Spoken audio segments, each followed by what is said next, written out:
to call this thing? I got it. Okay.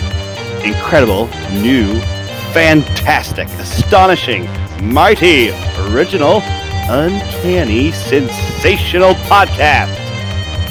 I'm just going to put down infamous.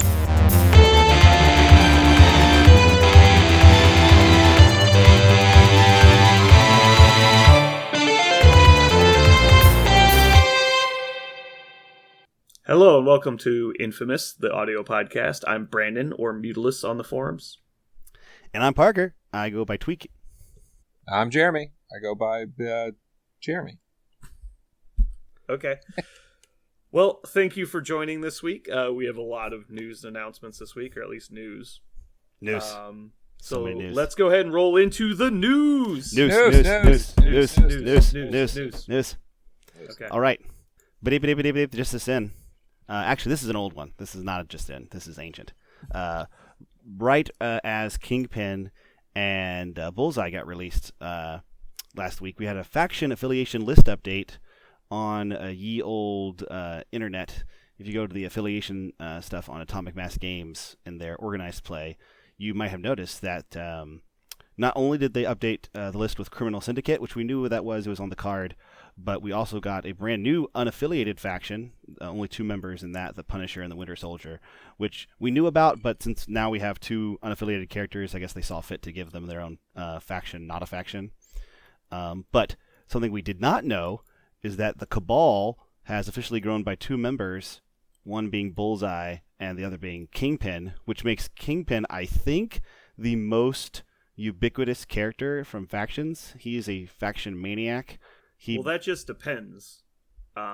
What does ubiquitous mean? Ubiquitous meaning he exists in many places, and he's possible. He's usable in many places. That I don't know actually, but potentially he's in Cabal. He's in Criminal Syndicate. Guess I'll let that pass then. And he's in Spider Foes. This is something I thought of the other day. If you make a 3 models in your list, if you put Kingpin, Red Skull, and the Green Goblin in your list, you can make instantly 3 different factions depending upon what you want to play at that moment. And curiously, the Green Goblin also appears in Criminal Syndicate. So if you do a list of just Green Goblin and Kingpin, you can instantly become Criminal Syndicate or Spider Foes. So there's actually one other combination of 3 characters you can do that with. Oh, really? Yeah, it's let me see here. It is Kingpin, Taskmaster. I'm cheating. And, yeah, that's you were lying. And, basically anyone else. Yeah, that's it. The idea is you can, but you instantly have the leadership abilities of all 3 factions with just those 3 characters. So yes, you could make it with others, but you get all 3 leadership factions with just 3 characters. So I don't know if that's good, but strangely, Green Goblin, Kingpin, and Red Skull are actually 3 very different characters that fill different roles. So if you made a list with just them to start with, maybe it's not bad. But the fact that you could choose whatever faction you want to go in with it is really interesting. Curiously, but that breaks down quickly when you start adding in different characters. But yeah, it's a cool base to start with. I would rather talk about at the moment if this actually adds anything to the current factions, because I think it's surprising that Criminal Syndicate, being effectively just released, already has 9 characters in it, which seems very surprising to me. Well, they borrow a bunch, right? You get a bunch of Cabal characters, and Mysterio and Black Cat, functionally, is what it is. Because Taskmaster is a mercenary type guy, who just happens to be also affiliated with the Criminal Syndicate, but every other character either belongs to Spider Foes, in the case of the Green Goblin, but the Cabal and Criminal Syndicate are almost the same faction. They are very close to being the same faction. Yeah. They're surprisingly close. Yeah. Which is funny because you trade Zemo for Taskmaster, so you're like, all right, basically the same guy. Yeah. Just keep going. Yeah. I think the Criminal Syndicate cards, we need to play with them and see how they work, because some of them are really cool, and question marks next to them, like, are they really worth it? But Criminal Syndicate cards might be stronger than some Cabal cards, because Cabal just doesn't have that many. But and Criminal Syndicate have 3 exclusive ones that Criminal Syndicate characters need, but and they're all seem strongish.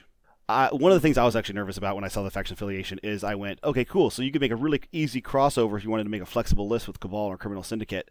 But in some ways, I wonder if, and I just want to play it to find out, is if Criminal Syndicate is not the evolved version of Cabal, because Cabal is primarily like a battle box faction. Is Criminal Syndicate just like, not necessarily better, but a more nuanced version because it came later? I don't think so, but I will say that I think the affiliation ability, the leadership ability for the two factions is very telling in their motives, I guess. Yeah. Because Red Skull giving extra power for dealing damage is very upfront and direct about the fact that they want to hurt people. Mm-hmm. And then the Kingpin faction affiliation of your guys count as two models when contesting kind of stuff. Yeah. I think that's pretty obvious. One side is going to be more scenario focused. The other one's going to be more damage focused. I like that you can take very similar rosters and have two very different motives behind your list. Right. Hey, Brandon, have you played against Kingpin yet? I have not. I'm interested to see how that all works out. It sounds very strong to me. Yeah. Well, it's interesting because if you look at their affiliations, like because we are now, Criminal Syndicate, while being generally focused around scenario play because of the faction ability, but if you look at their character roster, they have almost no board control, like very little. And so, like, when you look at Web Warriors, like, the faction is made, like, literally, they built a pyramid of board control and then painted some characters on top of it. Like that's all they do. And then Criminal Syndicate's the exact opposite, is that they're a faction of killers. They're trying to win on scenario. And so it's really just an interesting concept. And so I'm kind of excited to see it too. I think I like how they're winning one scenario in a different way, right? They're killing they're KOing opponents so that they can pick up the faction stuff and then toss it to their support characters in the back, or like more characters that have more health and tougher characters. So they're throwing objectives around, and they're also stuck in on objective points and taking them more often than other factions. And if you wanted to, if you feel like Criminal Syndicate needs more control, you could do that. But I guess that was I thought it was cool. Cabal and Criminal Syndicate have a lot of really cool crossover now, and I was surprised that they added 2 more members to Cabal to make it so incredibly similar. But other news, we have not yet. No, what's up? I did want to bring up, I wanted to read how this worked. That's actually was in the middle of, I never miss after an attack made by this character is resolved. If no damage was dealt as a result of that attack, this character may use a superpower that target suffers damage. Okay, so Bullseye can't freely trigger the Red Skull faction ability because it's technically not caused by the attack, right? That makes sense. That's why I'm checking. I wanted to see the wording. Each time an allied character damages an enemy character with an attack after attack resolved. Yeah, okay. So that would have been really cool if he could just guarantee double trigger that to get 2 power. Because he could basically pay for his ability to I never miss automatically with the Red Skull thing. And so I thought that was really cool. But now that I read it, it doesn't work. So now I'm very disappointed. Yeah. All right. Other news.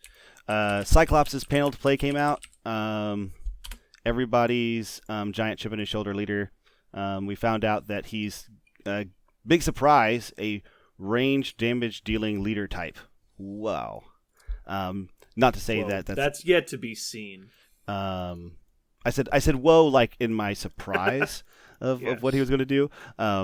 We found out that he can make characters advance short, which is pretty cool. It costs a bit of power, but that makes X-Men a more mobile faction just with Cyclops, which is one of those things that's very rare in the game to just have that in your pocket. Well, I was going to say, cool. Considering they have 2 dedicated melee characters, that's pretty cool. Yeah, that is pretty cool. We also found out that he can the X-Men Blue ability allows people around a character to contribute power to an attack. So if you're trying to do an attack that needs power, so very interesting. So it will make anybody who wants to play blue team with Cyclops take a second look at those powers. Like if you have some really strong powers, attack powers that require a lot of power tokens, he might be able to make that economy a little bit easier, which is it's an interesting idea. It's pretty cool. Well, I was going to say we might have to wait and see till the actual wording comes out on the card, because I'm curious to see how it's actually worded, because if one character can pay multiple power for an attack, you might see like people like Vision and Wong make it into factions that are X-Men, because, Vision's just sitting there stacking up 8 or 10 power and just be like, hey, go ahead, Wolverine, just murder everybody. That might be really interesting. In the panel to play, it does mention any character within range 3 can donate 1 power. Mm-hmm. So, well, that's also, it might just be playtest rules, because they've already established that the Beast spoiler they did has already been updated. So, Speaking of course, that, it might have just been a mistake when it was spoiled. But yep. Speaking of that, Beast panel to play was also released. We just mentioned it, and he seems kind of like a brawler type. It's kind of funny that he has, I think that's almost exactly Shuri's science ability slapped onto him, where failures give him power. It's a lot like the scientific hubris on Doc Ock as well. There's a lot of characters that have similar effects. Yeah. And Doctor Strange has it on blocks. Right.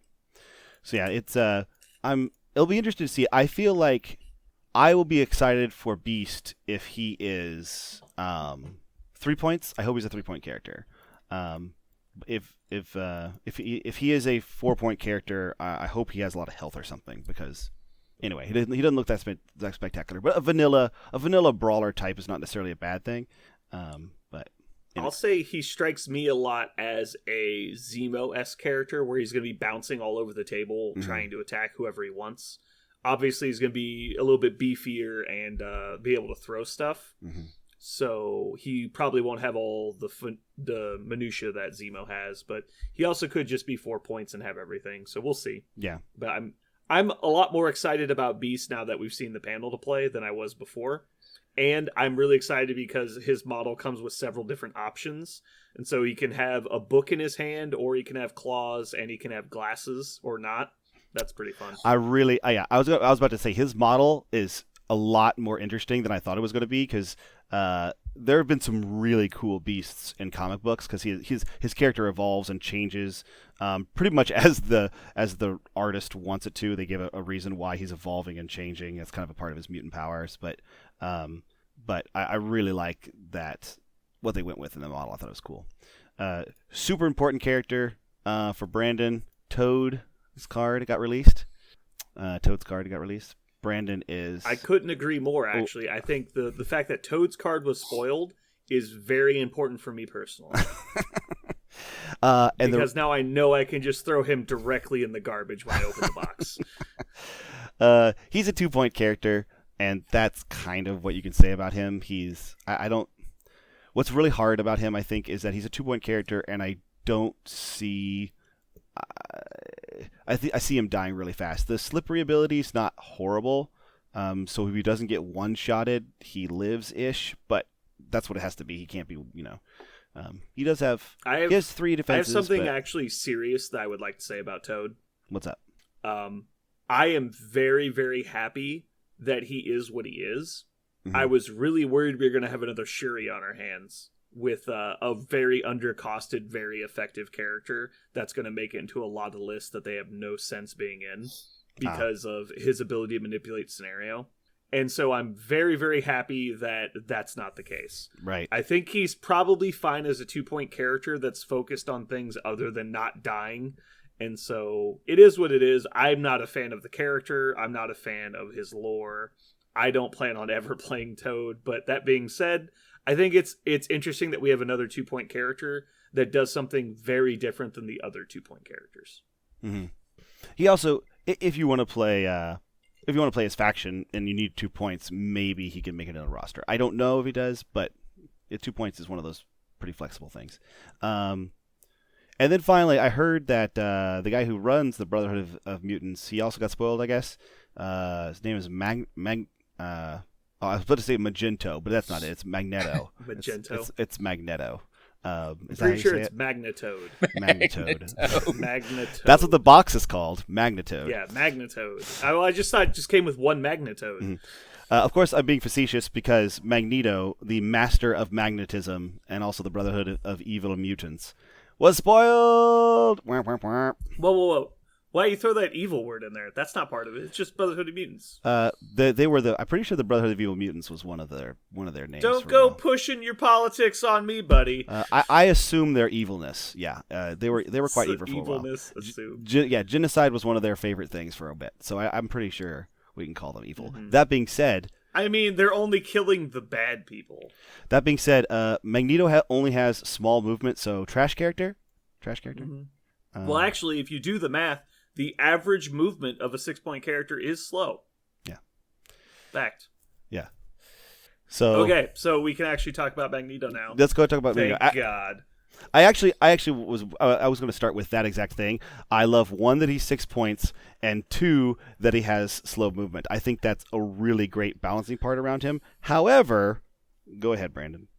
Well, first off, I'd like to give a shout out to Will Pagani because he trolled me so hard yesterday because they usually release these things on Tuesdays and we record on Wednesdays. And so I even messaged you guys the night before, like Monday at like 2 a.m. Like it's technically Tuesday. Like, fingers crossed we get Magneto tomorrow so we can talk about it on the podcast. And then I opened up Facebook at work. Like, I finally got done with what I was doing. I was able to open Facebook the first time.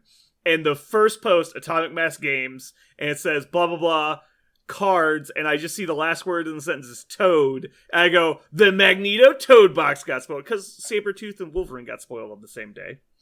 And I start scrolling down. I literally like take a second and brace myself for how amazing this is about to be. And I scroll down, and I just see Toad's cards. Like, okay, it must just be more pictures. So I click on the picture, and I scroll. And there's only 2 pictures, and I almost smashed my phone. And I was like, no way, it's probably just a separate post. And I go looking for the other post, and then I go, Pagani, did you really only post the Toad card? And then he trolled me with a meme, and I'm like, oh my god, I was so bad.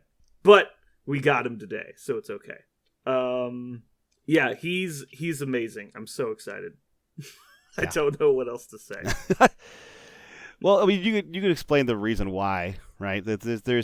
He's the second best character in the entire Marvel universe, so I mean, obviously, it's very important. For those of you who haven't heard before, our character contends that Doom is the best character in the Marvel universe. Yeah, Doom is only slightly better than Magneto, but they're so much better than everyone else that's not even close. Like they're the first 250 spots on the list, and then there's just like 3 to 50 is zeros.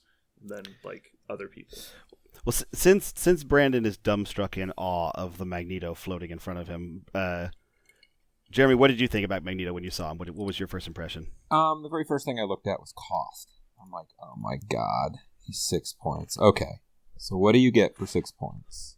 And I mean, you get a lot. He powers up your entire army like crazy. He blows up the world. He gets power for free from his abilities. He controls the board. God help you if you have a bunch of people close to him, because then they're all stunned. I mean, he is... Oh, no, they don't have to be close. Oh, not even close. They have to be within range 3 of a small base and within 2 of that small base. So basically range 6. Yeah, that he placed, which is just crazy. Yeah, and don't worry, because it's not a if damaged, you're just stunned. And then, to follow that up, he's throwing shit at you. So, I mean, his superpowers reflect what he can do. I mean, of course, he's toned down because this is a game, and they made him playable. Okay, they did it with Hulk, they did it with Vision, and they're doing it with Magneto. I mean, he seems really cool, really fun, and I see where 6 points is. I'd pay that. It's cool. Yeah, he's just so good. He is. So, he gets... I love his basic attack. The fact that he can gain power on it. It's versatile. It's good at range 3. It's good at range 2. It's a huge power generator. How about this for a second? From the Ruins, his faction ability, where he, if anyone hasn't read it, obviously, every time a piece of terrain is destroyed, it doesn't have to be by you, its size equal to number of characters are how many power you get to hand out. It's one power per character per turn. But so if you destroy a dumpster, 2 people on your team get 1 power. Is that the best faction ability? It's pretty crazy. It's really good. Very easy to activate. You don't have to burn any kind of type, because I would say Captain America had the best, because reducing your power cost is great, but it's to a minimum of 1, and you have to activate a superpower to get the power effective gain. As where Red Skull can trigger multiple times, but you have to damage with specifically and attack. And so it's harder to trigger, and you don't get the usefulness until after you've made the attack. So if you can't afford to make your good attack, it's already too late. As where Captain America also, if you're trying to make an attack, it doesn't help you. His power is going to be triggerable almost every turn to everyone on your team gets a power. So immediately I went to, I need Asgardians with this as well. So you can get so much power. Oh, you do everything you want. All of the power. I was going to say that it is a good faction ability, but I was actually going to point to exactly that. We already have factions where their trait is just, there's no condition. They just get extra power, and it's fine. Like Whose is that? The Asgardians. Like, they all just always have an extra power. That's not their faction ability, though. That's just built around their characters. I would argue strongly that the costs on their abilities are heavily weighted for that. Cool. I don't see Magneto's getting some sort of great discount for not being an Asgardian. His stuff still costs a bunch. So I think that what I'm saying is I think his power is really strong. I think it's really cool that when you're building lists with him and you're thinking of making a Brotherhood faction, then you are wondering, okay, what kind of characters in the game can I combine with this and really abuse it? Where can I get some cool, super efficient power power usage out where having one extra power a turn really does well. But we've seen lots of characters get an extra power. Every stone gives you an extra power. Power and spirit gives you more. Power and soul stone gives you more than an extra power. And I don't think it automatically breaks the game. Or you didn't ask that. You said, is it the best faction? I don't think it makes it the best faction ability, because giving an extra power in this game is a really common thing, and it's not always the top shelf. So yeah, but it's not generally free and mostly unconditional. It is in Avengers, right? If you use a power, then if you're right, but the condition is that you have to use it on a power. You can't use it on an attack. That's what I mean. Is that you're literally giving the character a physical power before they've done anything. And admittedly, like, you have to destroy the terrain before they activate or during their activation and stuff. Mm-hmm. But given that you have a Magneto in play, that doesn't seem too difficult to accomplish. It also means that if you want it to go off, and Magneto's the main way you're getting it to go off, the Magneto's activating first every turn, which may not be the thing you want to do. So what I'm saying is, I really like Magneto. I think everything about him is great. I love that he's got everything he wants. I think that's a really cool 6-point character, that he doesn't need anything else. It's one of the reasons why I don't like Thanos, is when Thanos doesn't have everything he wants for 6 points. He actually needs more points to get everything he wants, because that's kind of what he does, right? He assembles the gauntlet. But Magneto he's actually pretty lame for 6 points. Yeah, precisely. So I really like that Magneto is 6 points, and he has the whole package. There's nothing that he doesn't have. He's got it all. And then there are ways to really abuse all of his stuff. So again, great 6-point character. Your statement of, is it the best faction ability? I will say that I think it will only be good. I think it will never be a bad faction ability. I think it is a good faction ability. I don't know if it's the best. I think that's arguable because of how many times we've seen extra power on characters, and it doesn't necessarily win the game. Being that I've played a lot of Avengers, I've played a lot of Asgardians, I can tell you that, generally speaking, only about 3 in 5 characters end up activating those 2 faction abilities. And that's on usually a good turn. Sometimes Avengers, you can get closer to 5, but it's still pretty uncommon to get that many. Just because, like, Black Widow doesn't trigger her abilities that often, like so-and-so. And obviously, like, some of your characters don't really need the extra power. But just being able to go, hey, you get a power. You don't even need to use it this turn. You just have an extra power now. Like, figure it out later. Like, it's so good. You know what's going to be really strong with this, actually? You know who I really like for his faction? I don't know if it's permanently glued to him, but Punisher. Because you can reactively blow up terrain. As long as Punisher has 3 power, nobody can move close to any terrain, because he will blow it up, and then Magneto will give everybody power. Yeah. So, it is not a reactive, it's an action, or it's an active power, but yes. So it happens on his turn, but definitely it's subsidizing the cost of that. Right. And, generating power for other people, too. It's a good combo, I think. Right. Sorry, you're right. It's not reactive, but... Green Goblin, however, does have the reactive version of that same power. Right.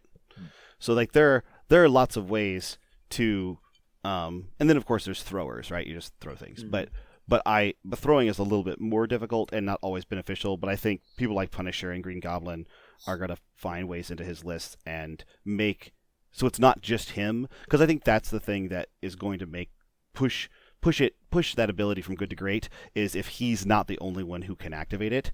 And I know that seems you're like, well, duh, other people can activate it too. Well, of course, but you gotta have the ability to do that and to get excellent effects out of it. But people like Punisher, people like Green Goblin, really excellent throws, so that Magneto doesn't have to activate every single turn to make it happen.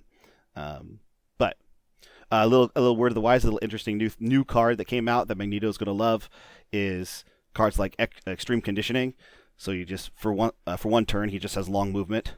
So if you're like, I want Magneto to be anywhere on the board right now, so you're just like, I'm going to give him long movement this turn, and now for the rest of the game he can be small. I don't care. So, do you really like Extreme Conditioning like that? I love Extreme Conditioning. It's a new card that's going to make it into a lot of my lists if I have small short speed characters. I really like it because I really like using it really early. I think the idea of using it early to get a character into a position is super strong. I generally prefer the cards like Tactical Analysis or Climbing Gear where you get an immediate advance. Because it tends to surprise people when they're not expecting it. I get that. I would love to see the very first time the Black Dwarf moves long twice on the opening. I guess he wouldn't do that opening move, but any Asgardian can move twice on the opening move with Extreme Conditioning, which is going to be a thing. Moving Thor twice long is going to be like, oh crap, like okay. Maybe Thor's not the good example. What's a good character Hulk. has a bigger base size? Hulk. Yeah, Hulk. There you go. Black, All right, Hulk Black automatically Dwarf. gets 2, right? Yeah. Hulk gets 3 every turn, so he can do it and like still have power. Yeah, but oh man, Extreme Conditioning Hulk just seems so good early game. But I can tell you that John, the guy I've been playing a lot at the local shop, has been playing it on me with Venom a lot, and it's been really annoying. Yeah. You're like, Venom can't get to me, and he moves long and web lines range 4, and you're like, cool. Oops. I'm really glad that I was like halfway across the table, and you still got to punch me. Yeah, I think Extreme. If you don't have a small movement character, but I think maybe Extreme Conditioning, Magneto doesn't need it because he's always going to be behind orchestrating everything like he does. But if you need him to move long, maybe it's awesome. Anyway, that was the news. Real quick, before we finish with Magneto, would you like to talk about his name? What? Do you know about his name? You're the comic guy, so. Why isn't it Eric Lynch here? Who the heck is me? So I'm going out on a limb here, and this is more than likely wrong, but I was under the impression that Eric Lenscher was the name he took after the Holocaust, and so it was like a false identity that he took to not be harassed. And I thought, because even in the cartoon, they even call him Magnus through the entire cartoon. He's never Eric. But I could be very wrong. So that's just I didn't know if you had read anything about that. I did not know that he got a surname in order to escape Nazi attention. That makes sense. I'm looking up for why, because he's always refers to as Eric, right? Well, in all the movies he is. I don't read the comics personally. But... Oh no! In a lot of the comics, I cannot believe it's the first time I've read so many. Well, just like X-Men Wolverine. comics. Wolverine isn't Logan. He's like fucking Billy or something. I can't even remember. I don't have the card in front of me. Did I save it on my phone? I did not. Okay. But yeah, I don't know, but I remember Logan's name was his middle name. But yeah, so it looks like they're deep diving pretty hard for accurate alter ego names. Mm-hmm. Like the Natasha Romanova thing that we talked about on the first episode. Okay, so yeah, so it looks like it didn't happen actually when he was, according to the story, the lore, it didn't happen when he was escaping from Nazi occupied Poland. It happened way after that, after he met Magda, his first lover. Mm-hmm. He assumed that alias, Eric Lenscher, the Sinti Gypsy, was an alias he assumed, and so that was his name when Xavier met him. Because anytime you ever hear Charles talk to them, it's always Eric. So, Is Magda the mother of the twins? Yeah. Don't ask me that. It's because they have rewritten the origin of those two so many freaking times. At one point, the High Evolutionary made them from nothing.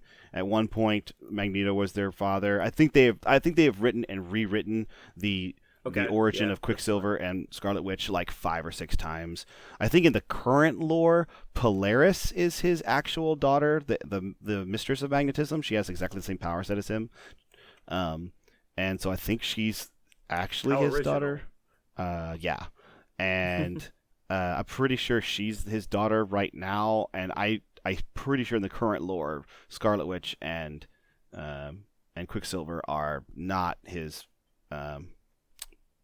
paternal children anymore. But that's I stopped following or caring about it because every time I went to look, they changed their mind. I was like, okay, this is fool me once, shame on me. Fool me twice, we can move I don't past care. it. Yeah, it's fine. Yeah. But at one point, that was the logic line. Yes, at one point, Magda was Pietro and Wanda's parents. Yes. Okay. Next up on the news list. That's it. That's the news list. Nope. I'm sure there's one more thing. Just keep looking. No, there's not. That was that was the news. A lot of awesome news. Magneto being a big deal. That was fun. Yeah. Magneto might come up later in the episode. Just fair warning. I think Magneto will be the source of most of our podcasts until Doom comes out, and then he'll be.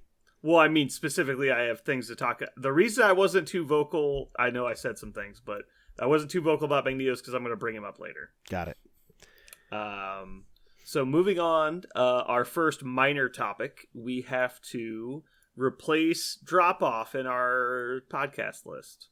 Apparently, Will Pagani obviously listens, and so he basically restricted every card we talked about and banned one of the cards we were playing with because he knew our list was too good. It's fine.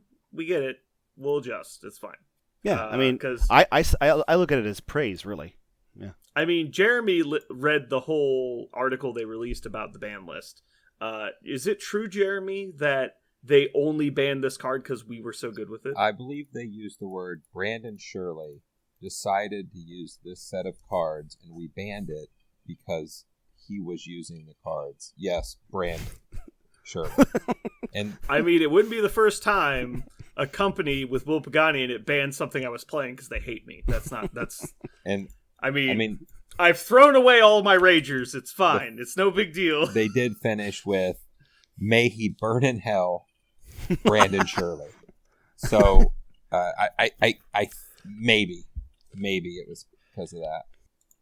Okay. So, if you guys don't remember, you can pull up episode 1 of the podcast. We built this list.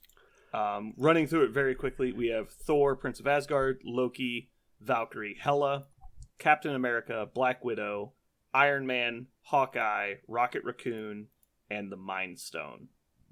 Tactics cards in this list were Odin's Blessing, Avengers Assemble, Sibling Rivalry, Drop Off, Patch Up, Brace for Impact, Inspiring Monologue, and Marked for Death. So, obviously, Drop Off has been banned. It was a very strong combo with Sibling Rivalry, among other things. And so we're going to replace Drop Off, and so the list would still be playable outside of the ban list. We are legal with the restricted list currently because Patch Up and Brace are our only 2 restricted cards. So I would like you guys to hit me with some suggestions on what we replace Drop Off with. So preferably not other restricted or banned cards. So let's go ahead and ask and deal with it. What have you been playing instead? I know you play that list. Drop Off. Oh, you haven't switched it? You haven't even tried it? Oh, no, 100%. I've just been playing Drop Off.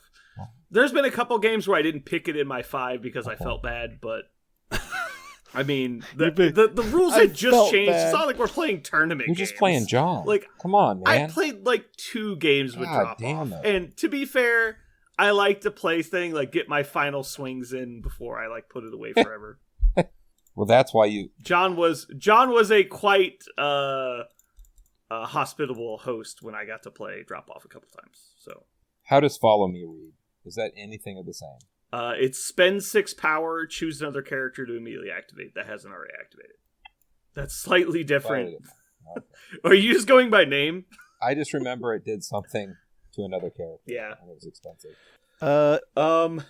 We already talked about it, but I I do not know if we have any character in here that would love extreme conditioning, but we got a bunch of Asgardians. They could play it easily. I do not know if there's anybody in here that would like to have it. So, other movement cards, there's Tactical Analysis, which is the active character may pay 2 to play this card. Choose another character within range 3, they advance short. We can't play aim lackeys because we don't have MODOK. Extreme conditioning. There's also climbing gear, which I believe gives you an immediate short advance. And it's on the active character. And wall crawler. It gives you wall crawler as well. It's I was actually going to suggest that next. The faction we only have, how many flyers do we have in here? It's just Thor and Iron Man, I believe. So that might be something like that might be useful. Rocket boots. But Hawkeye gets to place. Yeah, I mean, it wouldn't be terrible to get another mobility option. I haven't run into any issues with mobility, and I play with a lot of terrain. I don't know if Parker hasn't really seen me play a lot of games, but Jeremy can tell you I play with a lot of terrain. You have to play with a lot. I usually play with between 32 and 40 total size as my game maps, and so. Conveniently enough, I was going to bring up what Jeremy suggested originally is Dune Prophecy, but we obviously can't use it because it's on the restricted list. Yep. What about we have Rocket in the list, right? Mm-hmm. Is Acute Senses crazy, or since we already have Mark for Death, is that just overkill? Acute Senses? It's you. Active character pays 1.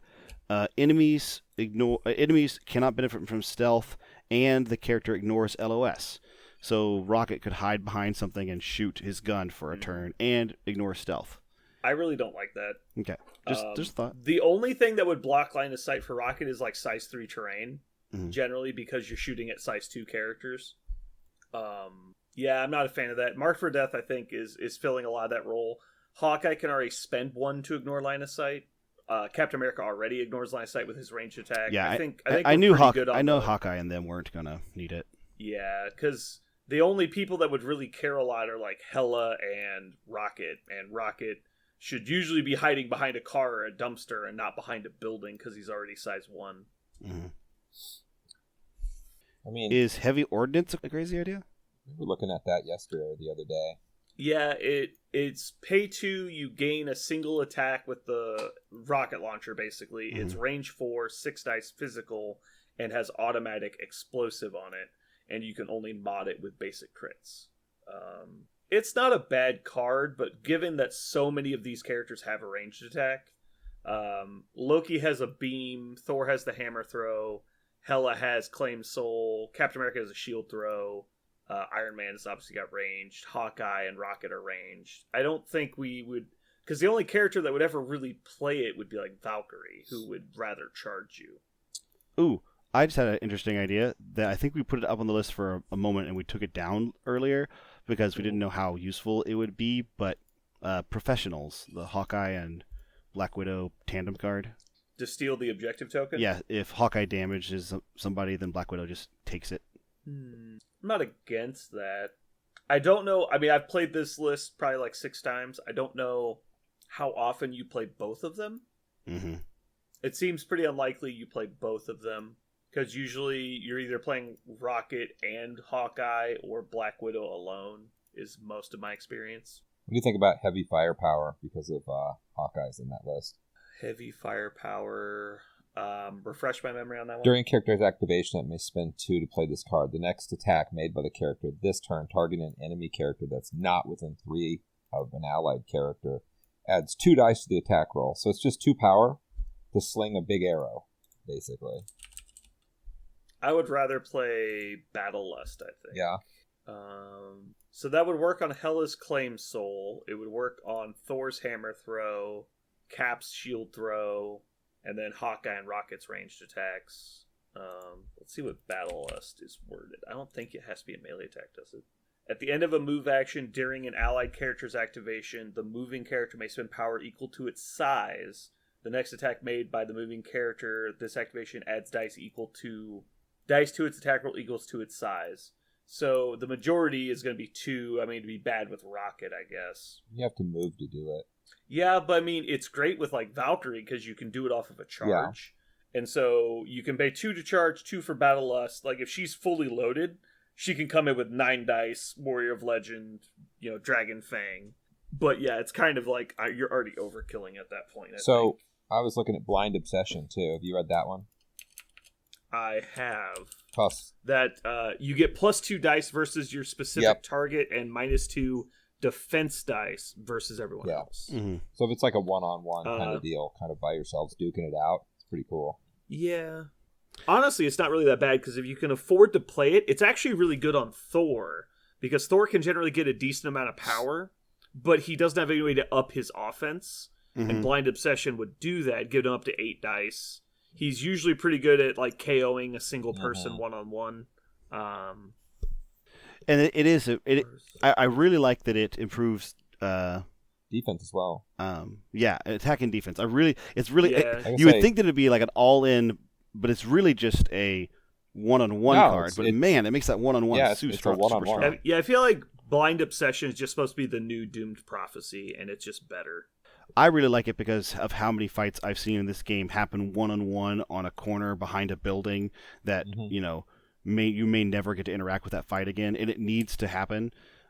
Think of somebody like Iron Man standing there, and here somebody's coming at Iron Man. Normally Iron Man may not be able to win that fight because he wants to grind it down and stay at range, but somebody's coming at him. Well, just turn on Blind Obsession. Now kill Iron Man while he's standing on this point by himself. That happens so many times where you get one of those guys just kind of hanging out at a point. They're kind of hard to kill. Nobody else is around. That's kind of their deal. It would be good for that for sure. But I mean, it's not replacing a speed card like we had. I don't know that there is a replacement for the one that was banned. Yeah, I mean, Drop Off is obviously in a league of its own, but I'm just reading through here. I think I like Blind Obsession. I'm just gonna see if there's anything else I can find. I like Blind Obsession because of a lot of of the reason you said. A lot of our characters are power to burn, but then what else are they doing with it? Like, I would highly recommend Mothership, but they're not Black Order. Yeah, I think the only other option. I think Well Laid Plans is a good card. But I was gonna say the only other option might be Second Wind, the other Avengers card. Yeah. You spend 1 per character to heal 1 and remove stun. We have a lot of characters that are vulnerable to stun because we're playing as Guardians, so a lot of people generate multiple power, and we have a lot of characters that like to heal. Obviously, you can't stack it with the Thor faction ability, but that's actually one of those cards that has gotten stronger over time because when the game came out and that was a base card, there wasn't that much stun in the game, but now there's so much more stun everywhere. You'll actually see that power show up more often. Ooh, what about Recalibration Matrix? That's always in my list, but you always make me take it out. Well, there's a lot of characters here that don't have a lot of dice mods, and rerolls can be really good. I always like Recal because you just do it whenever. It's fine. I'm fucking sick of your bullshit. I play it in Black Order exclusively, pretty much, and it's saved me so many times. For example, you attack Venom and he swings at you. He's like, "Oh look, 8 hits," and you're like, "Oh my god!" I can't let Venom heal to full, and you just have to play it. Yeah, I like it because it takes the big lucky roll out of the game, or your big unlucky roll out of the game. You're like, "That's it, redo it, I'm done." Parker, do you have climbing gear handy? Yeah. What's the exact wording on climbing gear? Can you read it? Any character may spend 3 power to play this card.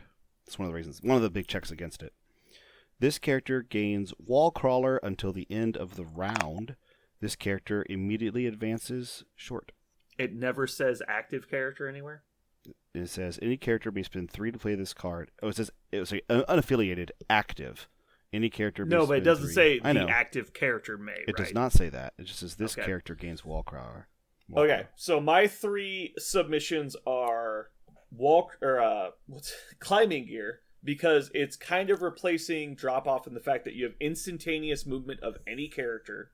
It's actually more utilitarian than Drop Off because it's not restrictive on who can move. It does cost 3 power instead of 2 spread out. but you can go in with Thor and then play climbing gear on Loki and move Loki in behind you in the same activation. And so we're keeping that concept that Thor can go in, not spend any power, and then Loki can spend power to move in behind him. And if Loki has the Mind Stone, he's generating 3 power a turn, so he should have enough to play it and to also play Sibling Rivalry. I think that's the most logical replacement. It's if not we're looking for. Yeah. Go ahead. And I was going to say, and it's not nothing that he gets wall crawler for the rest of the round. So if he does it outside of his activation, then he activates, he can wall crawl. So that's not nothing. It's true. Yeah, it is true. The other options, I think, are Recalibration Matrix and Blind Obsession. So if you're going for like, I think Climbing Gear is the closest you're going to get because it's the out-of-activation movement you're looking for, and it's going to allow you to get up on somebody and play Sibling Rivalry immediately. It's going to be the closest thing you can get to that. In fact, they don't have to start next to each other anymore. You could actually spread them out and converge with that. Because you could play 4 Asgard and play Climbing Gear, move them together and forward, and then, Thor hits someone, throws them into someone else, and then he throws Loki at them too, just for good measure.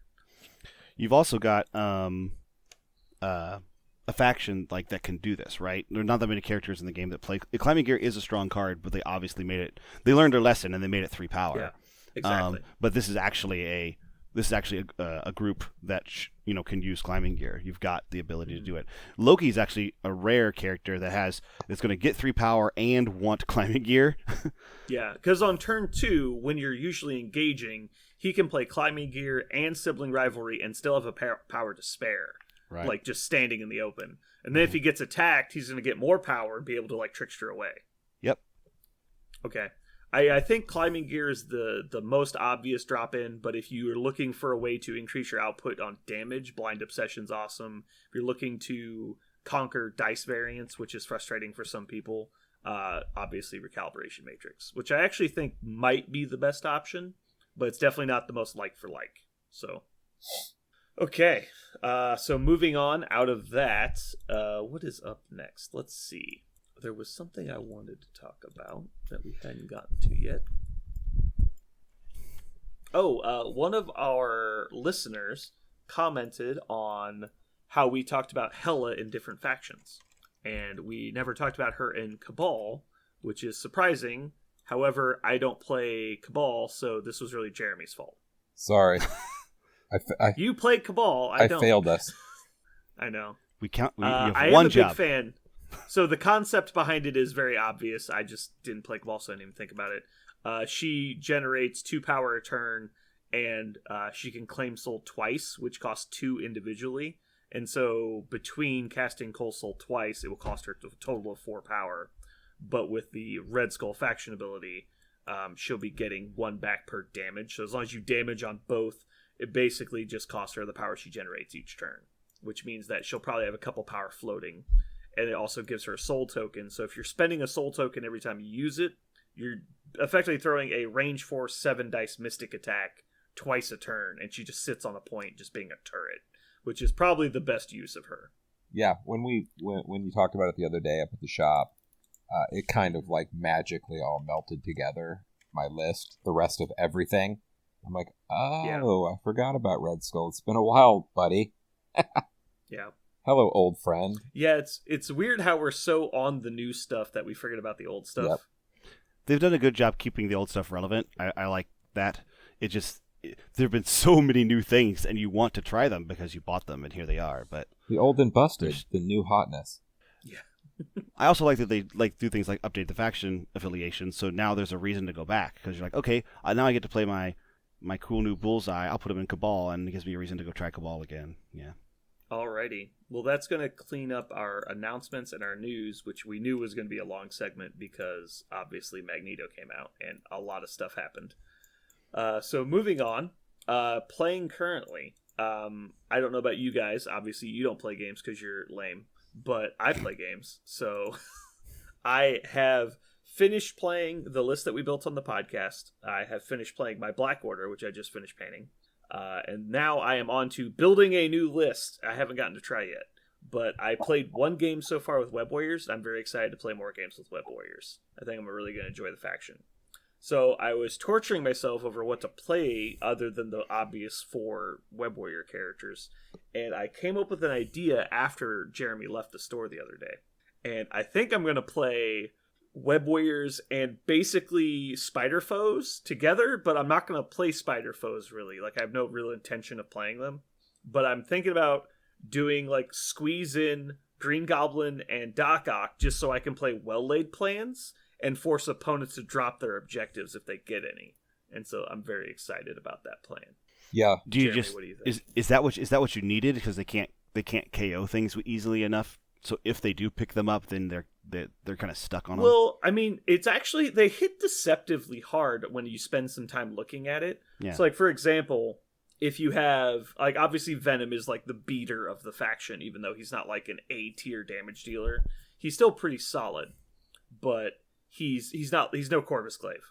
So he has Lethal Protector, so he can play an action card to bodyguard at range 3 and place. The placement's actually pretty important for one other reason, which is is it Unlikely Allies, or what's the name of the card? Sorry, just a second. Uneasy Allies, which is a Spider-Man Venom card. It's a reactive during their activation. When Spider-Man or Venom targets an enemy character with an attack, that attack is within range 2 of the other character. Both characters may suffer 1 damage to play this card. Add 3 dice to the attack roll. And so Venom rolls 7 dice with We Are Venom.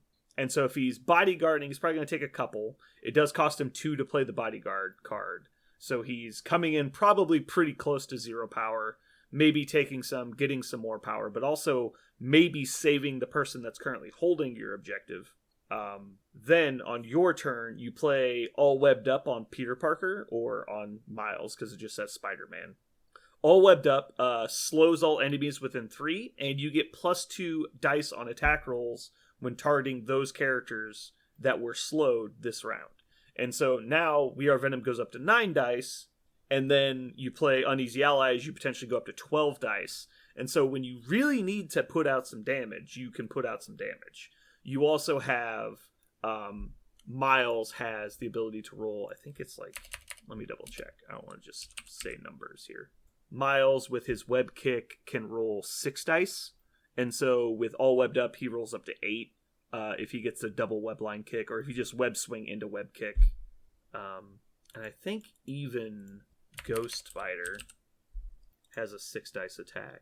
Yeah, her freestyle beatdown is a 6 dice base, so she can also get up to 8 dice.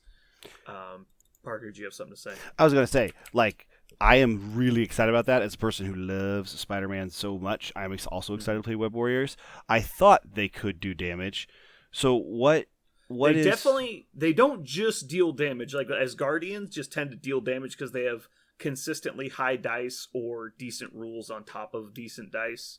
As where the Web Warriors have to pick and choose their battles. Right. But, so why did you like... So again, what is Well-Laid Plans really good for in this particular list? Why are you willing to sacrifice 2 character slots and pay 7 points to get 2 characters, so you can play Well-Laid Plans? It's definitely like matchup dependent, but when I was building the list, I'm like, well, I tend to go all in on a tactic, and since the Web Warriors, the whole point of their faction is to control scenario, right? Like that's all they do is board control. And so I was like, well, who's good at controlling things other than the 4 characters in Web Warriors? And the answer is no one is better at controlling than they are. But there are tactics cards that are better. So I considered putting in the professionals with Black Widow and Hawkeye to try and steal stuff from people that way. You already have Miles, who can just force people to drop stuff, but I mean, Miles isn't necessarily guaranteed to live through the game. Mm-hmm. And like that saying, your characters are squishy generally, except for Venom. And so even if you're holding all 5 of like the Cosmic Cubes, which would be amazing, but people are going to die. And so when they die, your opponent will pick them up, and then it's going to be hard to get them back. And so instead, how about just play a card, they drop them, you take them, and you leave. Like, that seems fine. Right. And so I was looking for other options for that. And outside of the normal Web Warriors, the only thing I could find was professionals and Well-Laid Plans. And since Well-Laid Plans was already in the Spider universe, I was like, well, let's do that. And so that's why I got it. I think it's fascinating that faction is so complete with just the Web Warriors that you have enough, like their tactic is so complete that you have enough space to be like, I'm just going to add in 2 more characters, spend 7 points, and a tactics card, just in case I start to lose. Like, I love that idea. It's well, cool. And it's not even start to lose, because every game is essentially that ebb and flow. And every once in a while, your opponent always gets that little bit more than you. And if you drop a bomb and make them drop everything, that can definitely swing the game for you. Mm-hmm. Yeah, definitely. And there's some maps, like I'll talk about in just a moment, but like obviously the alien ship crashes downtown, the 20-point mission, where there's only 1 extraction, because once you pick it up and it's worth 2 points a turn. And I think there's actually 2 missions like that where there's only 1 and it's worth 2 points. It's 100% you cannot let your opponent have that one. And more so than any other faction, you have the ability to control that. And so you need to do everything you can to make sure you win on points. Because if it comes down to a brawl, you will eventually lose. You can put out some damage, you can take a couple hits, but you're not gonna outfight a fight faction. Like that's literally their job. So you need to be able to guarantee the upper hand in the scenario game. Yep, agree. I mean, that's good. Cool. We like it. Awesome. So I'm excited about that. Real quick, I've already mentioned John once on the podcast, but I'm going to talk about the last 2 games I played with Black Order, which were a lot of fun. And the main reason I will probably never play them again. Not again, but like for a while. The first game is I got to play the ultimate Thanos mission, and it was great. We played the Worthy. And so it is the hammers, and when you pick them up, you get an extra attack die, but you have to spend additional power to play tactics cards. So we're just playing a pretty standard game. I think I have 3 or 4 characters, but mainly I have Thanos with Time Stone, and I think it was Mind Stone. Yeah, Time Stone, Mind Stone. And so we're picking up things, and like Thanos goes last and just moves into the middle of the table just to be a jerk, because that's who Thanos is. And my opponent, John, great opponent, is playing Defenders, and so he has Venom, Doctor Strange, Peter Parker, Valkyrie, and Hawkeye. And he moves in Doctor Strange and Venom and Peter Parker up there trying to get hammers. Hawkeye's hanging back. Valkyrie's somewhere else on the table. And I go next turn, obviously gaining the priority from him, because I do one thing really well, and it's roll 1s for priority at the start of a game. And so he always has priority every time we play. And so I get to go first second turn after he picks up 3 of the 4 hammers. And I have just the most amazing turn of dice I think I've ever had. Thanos turns and just one-shots Peter Parker with just a strike. He hits him for like 4, throws him into the building. He drops his hammer. Thanos picks up the hammer, gets a bunch more power, turns and punches Doctor Strange, now with 7 dice because he's got a hammer, knocks out Doctor Strange in 1 attack, throws him into Venom because it's before damage. Venom takes some damage, and then I pay 3 power and use the Time Stone and do an 8 or a 10 dice cosmic blast into Venom, one-shot Venom. So I daze all 3 of them, pick up all 3 of their hammers. Oh my god! And then the next turn, he does everything he can to try and kill me. He shoots me with Hawkeye, and like so I'm bled, and I get pushed away before I get to activate again. And so my next turn, I'm staggered, I'm bled, I'm slowed, and I have 10 power. And so I'm like, I got it. And I get pushed away. So I spend my first activation to walk short back to where I was. And I play Power of the Cosmos for 7 because I have 3 hammers. And then I do a 9 dice AoE 3 attack and just kill all 3 of them. They all 3 just die to the AoE attack. And it was the most amazing 2 turns I think I've ever had in this game. And Thanos was just like murdering everybody. And it was great. John was a great opponent and was very gracious, allowing me to enjoy my victory.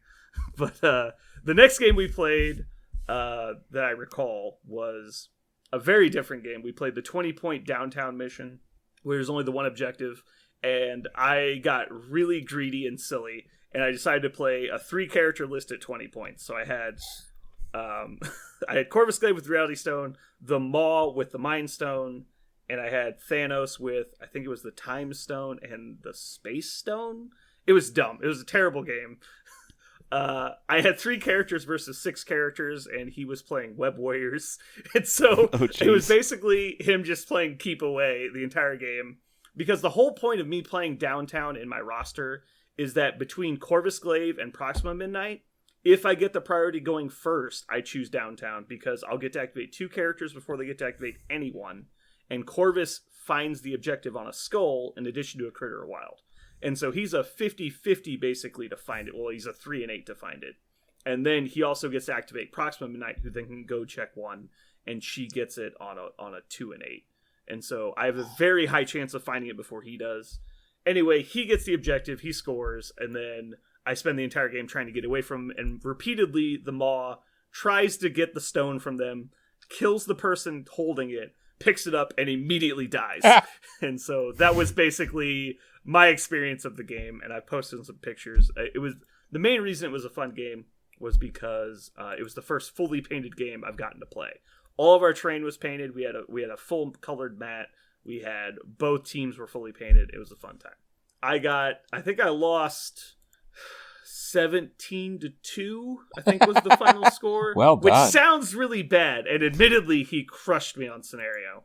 But I was playing the table him strategy, and he was down to a injured Ghost Widow, and Peter Parker was all he had left. And I basically threw an 8 dice energy attack at Peter Parker. I did 6 damage, and he took 0.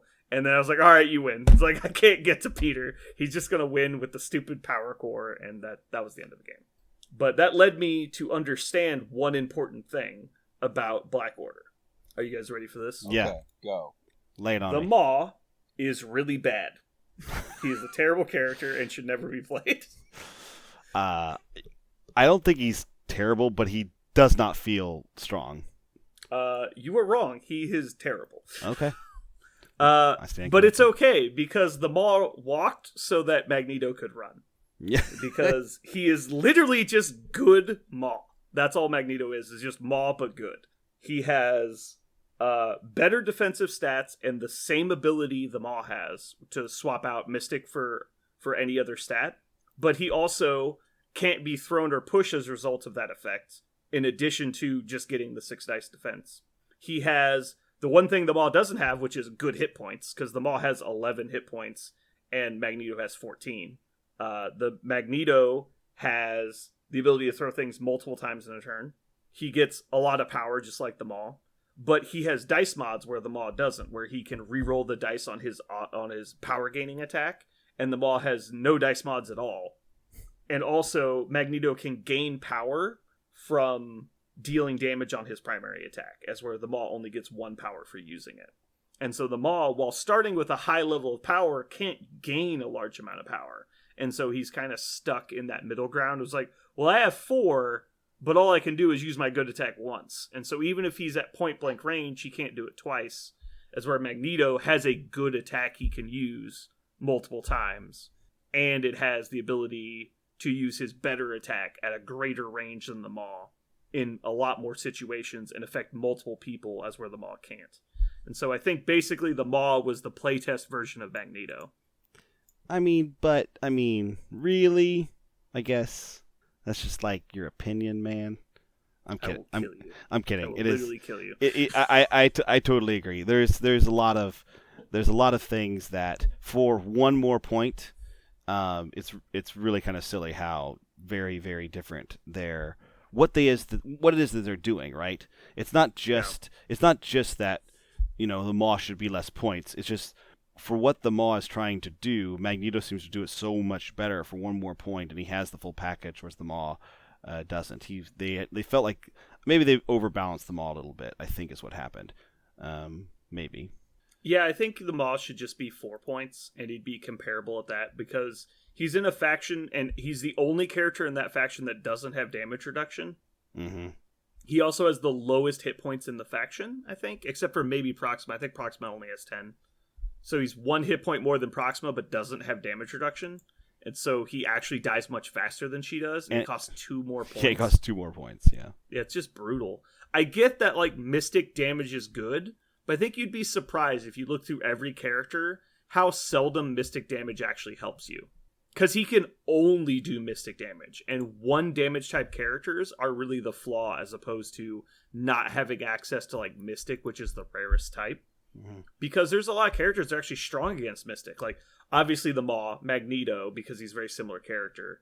Thanos is strong against mystic. The only characters that are really like noticeably weak against it are Captain America, I think, Wolverine.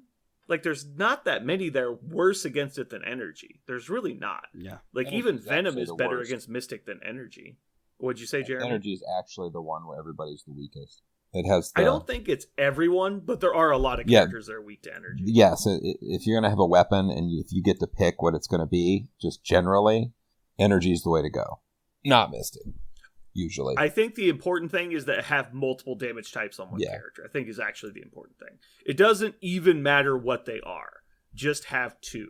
I think it's really, that's really cool that the game has evolved in a way that we can finally do the thing that I usually like the most, which is take 3 characters at a huge point level and just try and beat some ass with it.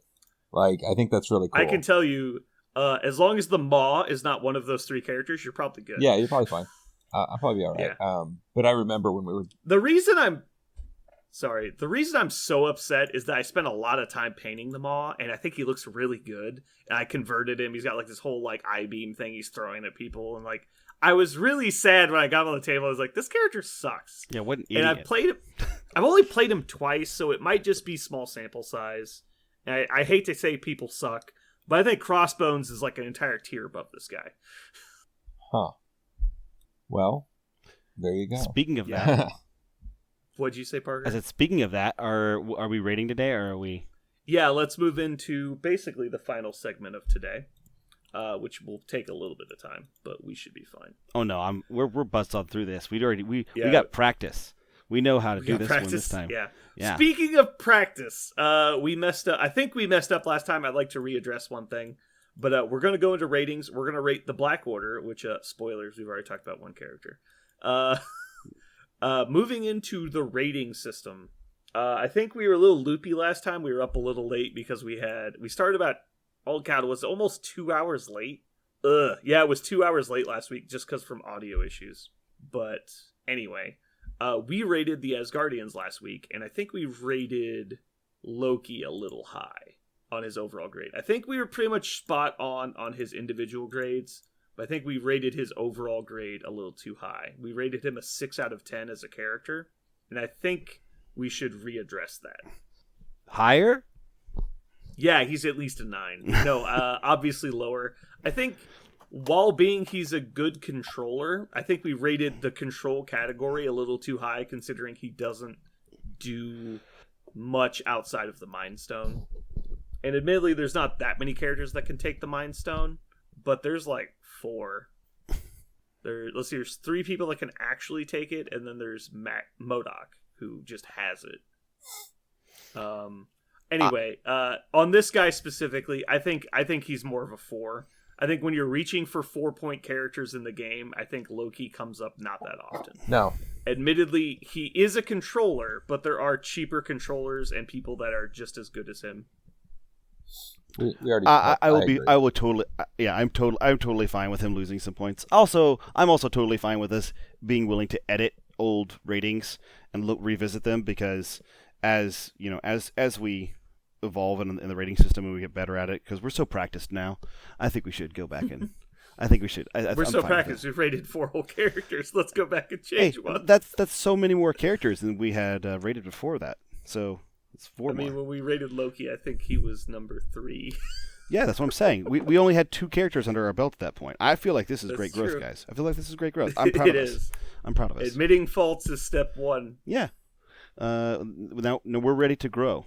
Let's knock so anyway, my initial impression on Loki is a 4. And the funny thing is, as soon as I woke up the next day, the first thing I thought about in the morning, I was still pretty groggy, like starting to stretch from getting out of bed. I'm like, why did we rate Loki a 6?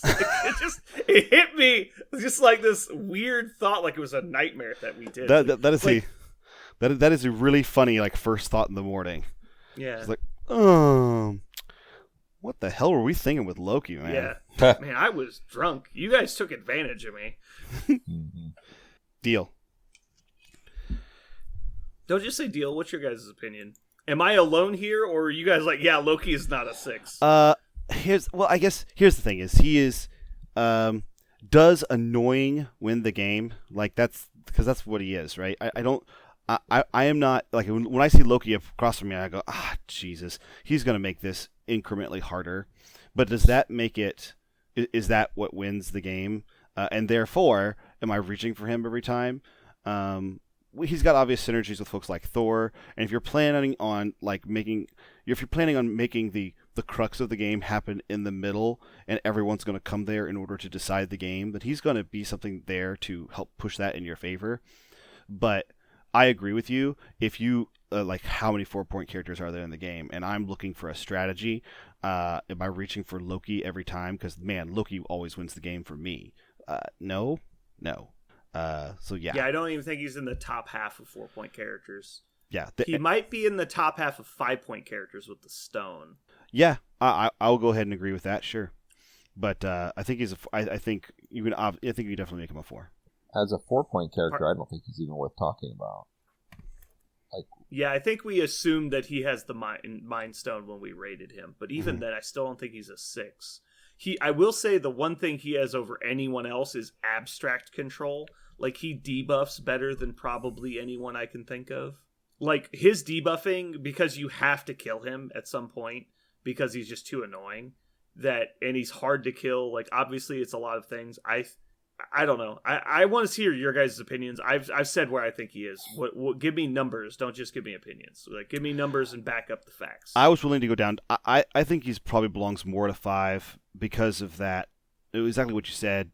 He is going to bend the game in your favor. I don't know if the problem with him is all of the things he's doing are these little incremental things that over the course of a game you don't notice until you break it down into like every single functional part.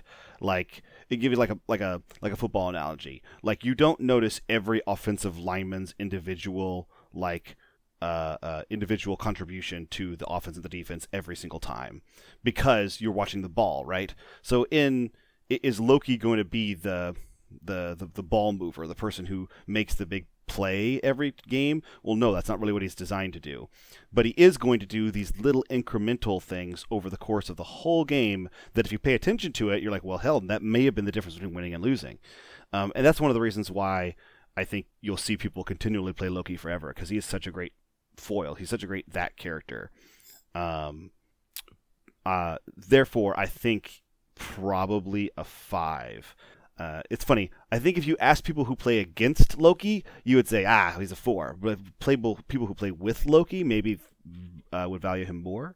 But that's just... I would actually say it's the opposite. I think people that generally play Loki don't notice how frustrating it is. And so they would probably rate him lower. And that's probably why, because I've only played against Loki like one time. Okay. So yeah, there you have it. I had it backwards. Flip it and reverse it. Jeremy, hit me with some numbers. I would say a 5 if that allows you to sleep at night. I'm a big believer in him, and he goes in my list, man. I like him, and all the reasons you guys have said, I'm with it. All right, I'm going to lower him to a 5, and we'll, I guess, sleep better with him not being. I just want you to sleep all right, man. I don't want you waking up. I don't sleep. I don't sleep at all. He's going to wake up again. Oh, fuck. Loki's still a 5? What kind of world do I live in? We're gonna talk about this every episode until he's a 4. I know. Guys, I have to bring it up one last time. All right. So moving on, the rating we're going to be doing this episode is going to be the Black Order. I'm going to sort our character list, and so we can actually rate these properly. Okay. So we're going to start in the easy spot, the Black Dwarf. Oh my. So for people unaware, Black Dwarf is a 4-point character that has 14 total hit points. It's pretty good. He's got 4/3/3 defense, which is nice. It's slightly above average, and it's on the most important damage type. The biggest things he struggles with, I can tell you from experience, are power generation, because he only gets one a turn, and action economy, because he has no ability to do a charge type mechanic. He does have something that lets him increase his damage if he moves. And so he can get bonus dice, like he builds momentum for 2 power, and he hits for +2 dice at the end. So if he has 6 power, he can move up and punch you for 10 dice, which is pretty cool, but he only gets to hit you the once. Any other high points? He can throw size 4 terrain medium, which is pretty nice. It only costs 3 power, but like I said before, he's not great at power generation unless he's really wailing on stuff to get power. He is fairly slow. His movement's short on a huge base. Intimidating presence, he can bodyguard for people within range 2. And probably the best thing about him, he has invulnerable skin. He reduces damage to a minimum of 1. And so with 14 hit points and damage reduction, he sticks around a long time for 4 points, which is kind of what the Black Order like. They just want someone who can hold a flank for them while they do their jobs elsewhere. So, offense. First topic, he does 6 dice physical, gaining power per damage, and then Brutal End costs 4, does 8 dice at range 3. Range 3 is pretty nice. It staggers on a wild. Same on the backside. And as we said, Enforced Oblivion, he can increase his dice by 2 if he moves and spends 2 power.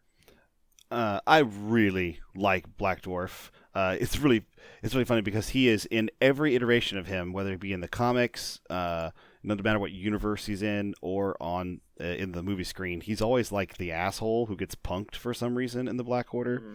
But in this game, he is so good at what he does. Very one-dimensional character, but I would rate his offense because, like you said, it takes a second to get his offense going. He kind of has to get he's a strong jaw, right? He takes it first, and then he starts giving it back out usually. But even if he's not proactive, his offense can gear up to be really high. I would probably put it somewhere around probably a 7, and I think he gets a 7 because he has 6 dice on his free attack. That's primarily where it comes from. But the fact that he also gets to add more dice is super strong too. I would rate him at a 7. He doesn't have move and attack exactly, but I don't think offense necessarily means move and attack. I think offense just means like potential.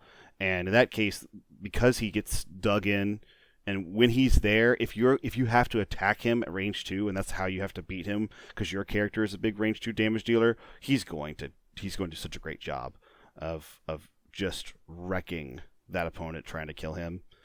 Also, the whole faction is really good at teleporting shit all over the board. So Black Dwarf looks slow until you activate. The whole faction is good at that. Well, there's a card and Thanos. No, I know, yeah. So like, I get it. So just like it seems like he's slow on his card. Yeah, but we have to remember that it's not necessarily all about the faction they're in, because this character might be taken in another faction. Yeah, I get what you're saying. Yeah, I'm not disagreeing with you. I'm just saying, remember that someone might be like, hey, I'm playing Web Warriors and I need a bruiser, and they just like, I'm going to take Black Dwarf. Like, sure. Yeah, and I don't think he's necessarily bad bruiser in other factions, but he gets so much stronger in Black Order because of all their movement shenanigans. Jeremy, what are your thoughts on Black Dwarf's damage output? Initially, not great, but after getting hit a bunch, he kind of goes bananas on you. He's kind of like a big gorilla. Yeah. It's like, you're like, oh, this isn't going to be that bad. And then he starts hitting you, and you're like, oh, this is terrible. Like, I don't like this at all. If you flip the card over, then he's got 8 more health. So, I mean, he really charges up and hits hard later, which is really different. I mean, he's like the opposite of, like, a MODOK who comes out the gate fucking swinging. Black Dwarf doesn't really do that so much. But, I mean, it's a lot of damage, so it's pretty high. 6? So I, without saying numbers, obviously a 6 dice basic attack is huge. Like, like I start most people at a 4 unless you do something to impress me. Having a 6 dice basic attack is a good impressive point. Like, that's a huge plus. Small downside, it's of the most resisted damage type. Not that big of a deal, but it is noticeable. Now we move into the fact that he only does 1 type of damage. That's another small minus. His basic attack doesn't have any other effects other than gaining power, which is not super great. His big attack does cost 4, which is a little on the high side. It does do staggering, which is nice, and it's range 3, which is nice, but it doesn't do anything else. Like, it doesn't have any kind of like movement potential. Like, he can't throw people with his big attack. He doesn't have an action economy like a charge. He does have a fairly affordable way to increase his own damage with the Enforced Oblivion, and he can throw size 4 terrain at people. He can also throw size 4 people, which is noticeable. I was originally leaning a 6. Because his big attack costs so much power, and he's basically never going to be able to do it like multiple times. Like, if it only costs 3, doing 2 of them in one turn isn't that ridiculous. Or if he had a charge, I think it puts him up to a 7. But because he doesn't have action economy and he's speed short, even though he's on a large base, he pretty much always is going to get hit first. And even if he gets hit first, because he's so hard to take down, he's not actually going to hit back that hard. He's just going to do like probably 2 6 dice attacks and be okay with it, and then maybe throw something. I think I'm going to lean a 6 as well. And so me and Jeremy vote 6. Parker's a 7. I think he might be a little higher than a 6. I don't know if it gets to a 7 though.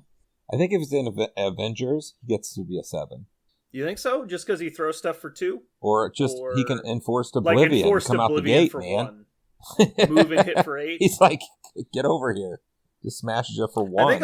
I think something a lot of people don't realize is like attacking twice for 4 dice is a shadow compared to attacking once for 8 dice. Like, the total number of dice is not necessarily the important part. It's how many attacks those dice occur over. Because they're only applying their defensive stat once per attack. And so that's a big deal. And the ability to spike dice on a single attack is huge. Like, all of a sudden, you like, everyone's seen the, like, I roll 5 dice, get 6 hits thing. Like, well, if you're rolling 8 dice, that's like, 8 or 9 hits. And so, like, those big attacks, like, you just can't survive them. And so yeah, I think 6. I want to say 7, but because he's so slow and I've played him and I know he's not as bursty as he looks on paper, I think I'm going to lean a 6. But he does have high potential. He's scary. So like those later turns when he gets a lot of power, it's really harsh. I mean, truly. But where Parker said they're really good at like placing people, I've played them. I know that's correct. They can get him into melee. The problem is being that if he's playing those cards, he doesn't have power left over to do his big attacks. And so knowing that from experience, I think is why I'm saying a 6. Yeah. Defense. I'm going to let someone else go first this time. Jeremy, why don't you go first? I mean, he can live through about anything for a long time. His stats, like we said, 4, a 3, and a 3, that's above average. That's pretty good. But, Invulnerable Skin, I don't know. Where does that put him? It's not garbage, but it's not the best. I mean, people are still going to hit him. Things are going to happen to him. I'd put him at a 5. A 5. Okay. 14 hit points, I can tell you, is, I believe, tied for 3rd highest in the game. There might be someone with 15 that I'm forgetting, but I think 14. But there's a lot of people with 14. Like, Magneto's going to have 14. Thor has 14. MODOK has 14. There's a good amount of people with 14. 14 is on the very high side, though. 433 isn't overly impressive, but from experience, I can tell you, damage reduction is the best survivability mechanic. It cuts out the statistical variance. Like, everyone's had those turns where, like, you're rolling 3 defense dice over and over and over again, and you're just getting nothing every time. Like, damage reduction comes in so hard on those. 14 hit points plus DR, though, is awesome. Like, having a well of hit points and damage reduction on top of it with reasonably good defensive rolls, I think, is a lot. It's not like the hardest to kill guy, obviously. Like, Jeremy's correct. He's not the hardest to kill. But 14 hit points with DR, with good rolls, he's going to be probably defending against 6 or 7 attacks throughout the game, which basically means he's actually sitting at around like 22, 23 hit points. Like, if he was Hulk, the equivalent hit points to bring him down would be probably like 25. Like, he's going to survive more than Hulk would. I will also say one of the things I really like is health distribution. I like characters that have small health pools up front and bigger on the back end, because that means they spend more time on the back end where you're going to basically have more power throughout the game, most likely. Because you start the game with little power, but once you flip over, you're generally working with lots of power throughout the rest of the game. And the fact that he's got DR and 8 health and that defensive line on the backside means that he's going to keep exercising his potential more often as the game goes on, which I attribute to defense. Even though it adds to his offense, his distribution of health is beneficial to his playstyle. Brandon, where would you put him in terms of numbers? Well, one thing real quick is you said you like being high health on the backside. I will say the one downside to that is contesting objectives. Obviously, getting injured fairly early is going to make it to where you don't contest. So if you're like, what I like to do with Black Dwarf is because you're always going to be outnumbered as Black Order, is you can put him on a flank and he can generally fight 2v1 on his own for a long period of time.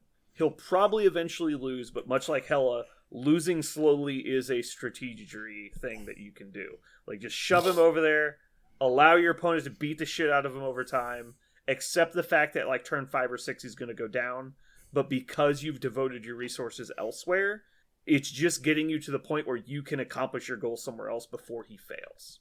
And so I do think that's an asset.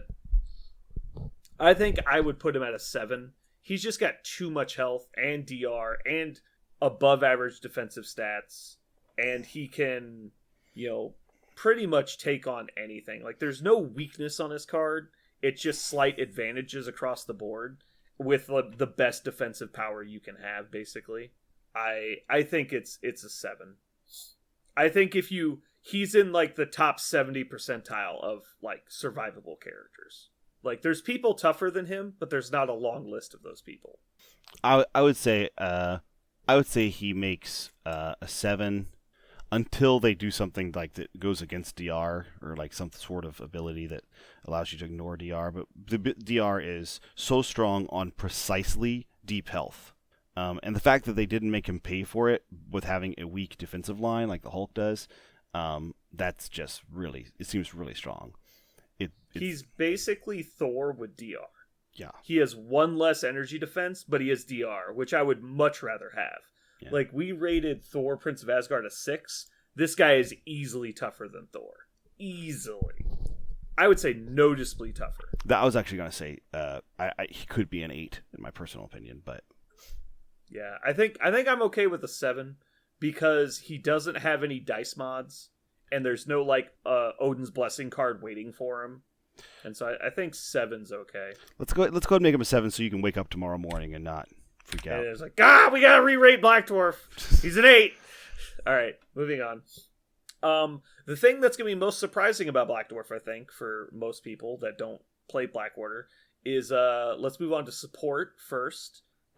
He actually has a support ability, Intimidating Presence, where he can bodyguard any enemy attack. Okay, so the exact wording is when an enemy character within 2 of this character targets another allied character with an attack, this character may use the superpower, he becomes the new target. It doesn't actually matter where the other person is. It matters that he's on the front line in the face of that other person. They're too intimidated to attack anyone but him because they don't want to just let him have free reign on them. To be fair, he is fairly scary. Yeah, he's pretty intimidating. He has an intimidating manner, you might say. Yeah. You could even say he has an intimidating aura. Yeah. Yeah. Oh my. So, obviously, only having the one support ability of a pseudo bodyguard on a character that doesn't generate a lot of power is not amazing. However, it's not nothing. Like throwing in a 4-point character that's got so much health that can also bodyguard for you is, I think, a pretty nice thing. I would give it I feel like I would give it a maximum of probably 4? I feel like on the outside, but 3 more likely. Jeremy? Man, I like the fact that he can generate power with that bodyguard thing. That's pretty cool. Yeah, because you got to remember when you're taking those big attacks for your friends, you're also going to get some more power. Like Captain America just keeps that gravy train rolling. Yep, I've been on the other side of that. 4. I could live with a 4. I mean, it's a pretty damn good ability. I think 4 is a little high. I think 3 was probably more accurate, considering a 1 would be a character with 0 support. He's definitely way better than that, but I don't know that he's better than a mediocre supporting character. And so I think 3 is pretty fair. Will you be able to? Be able to sleep? Oh, I'm going to sleep real well. Okay. So moving on, control. He also has a control effect. He can move a size 4 model. Being able to move a size 4 enemy character is a big deal. There's very few characters that can do that. It's basically, and do it consistently, like knowing that you're not relying on like rolling a wild or something like Thanos has to. Without the Mind Stone, Thanos can't clear a point necessarily guaranteed. So having Black Dwarf be able to just spend 3 power to move a size 4 character is a pretty big deal. But again, fairly limited. In my opinion, pretty much every character that has exactly 1 ability is going to be generally between a 2 and a 3. Unless it's a fucking amazing ability. Okay, I'm good with that. I can live with that. 3? Yep. Good. Okay. I think that's pretty much going to be the point moving forward, is 3s on anything that like that. So moving forward to the role the character plays, I think this one's super obvious. Doctor. Medic. Doctor. He's a doctor. Medic. Yeah. So I think he's a brute. Medic. I think he's a brute, although you could argue he's a scrapper or a defender, but I think brute's pretty obvious. His primary focus is in him surviving and beating people up when he can. Does anyone have a differing opinion? Nope. Medic. Overall rating. This is really hard because he is such a perfect character and price point and doing exactly what Black Order wants. So in Black Order, I feel like it's so weird. Like you start the list with Thanos and Black Dwarf, and well, we're talking about the other 2 here in a second. But in every other faction, I don't know if Black Dwarf ever beats out the utility of characters like other kind of characters that fit in the same role, like Venom's, for example. Because he doesn't have a lot. He does have the throw and he has the intimidating presence, but if you don't have the ability to put him in the fight and get him up in people's faces, he's so I'll get there eventually, boys. I maybe on the outside I would actually give his full rating, as much as I love him in his faction. His full rating I think is a 4. I think he's a 4.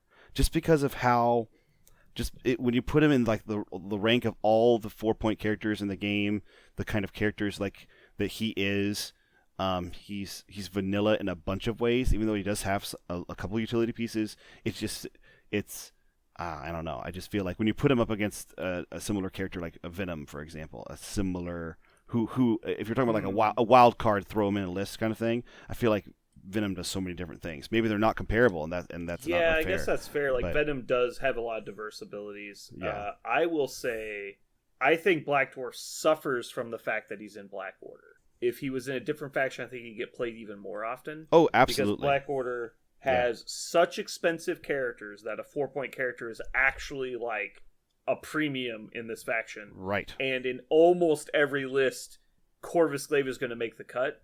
Mm-hmm. And so Proxima is going to be the next thing you reach for because they have such a strong synergy.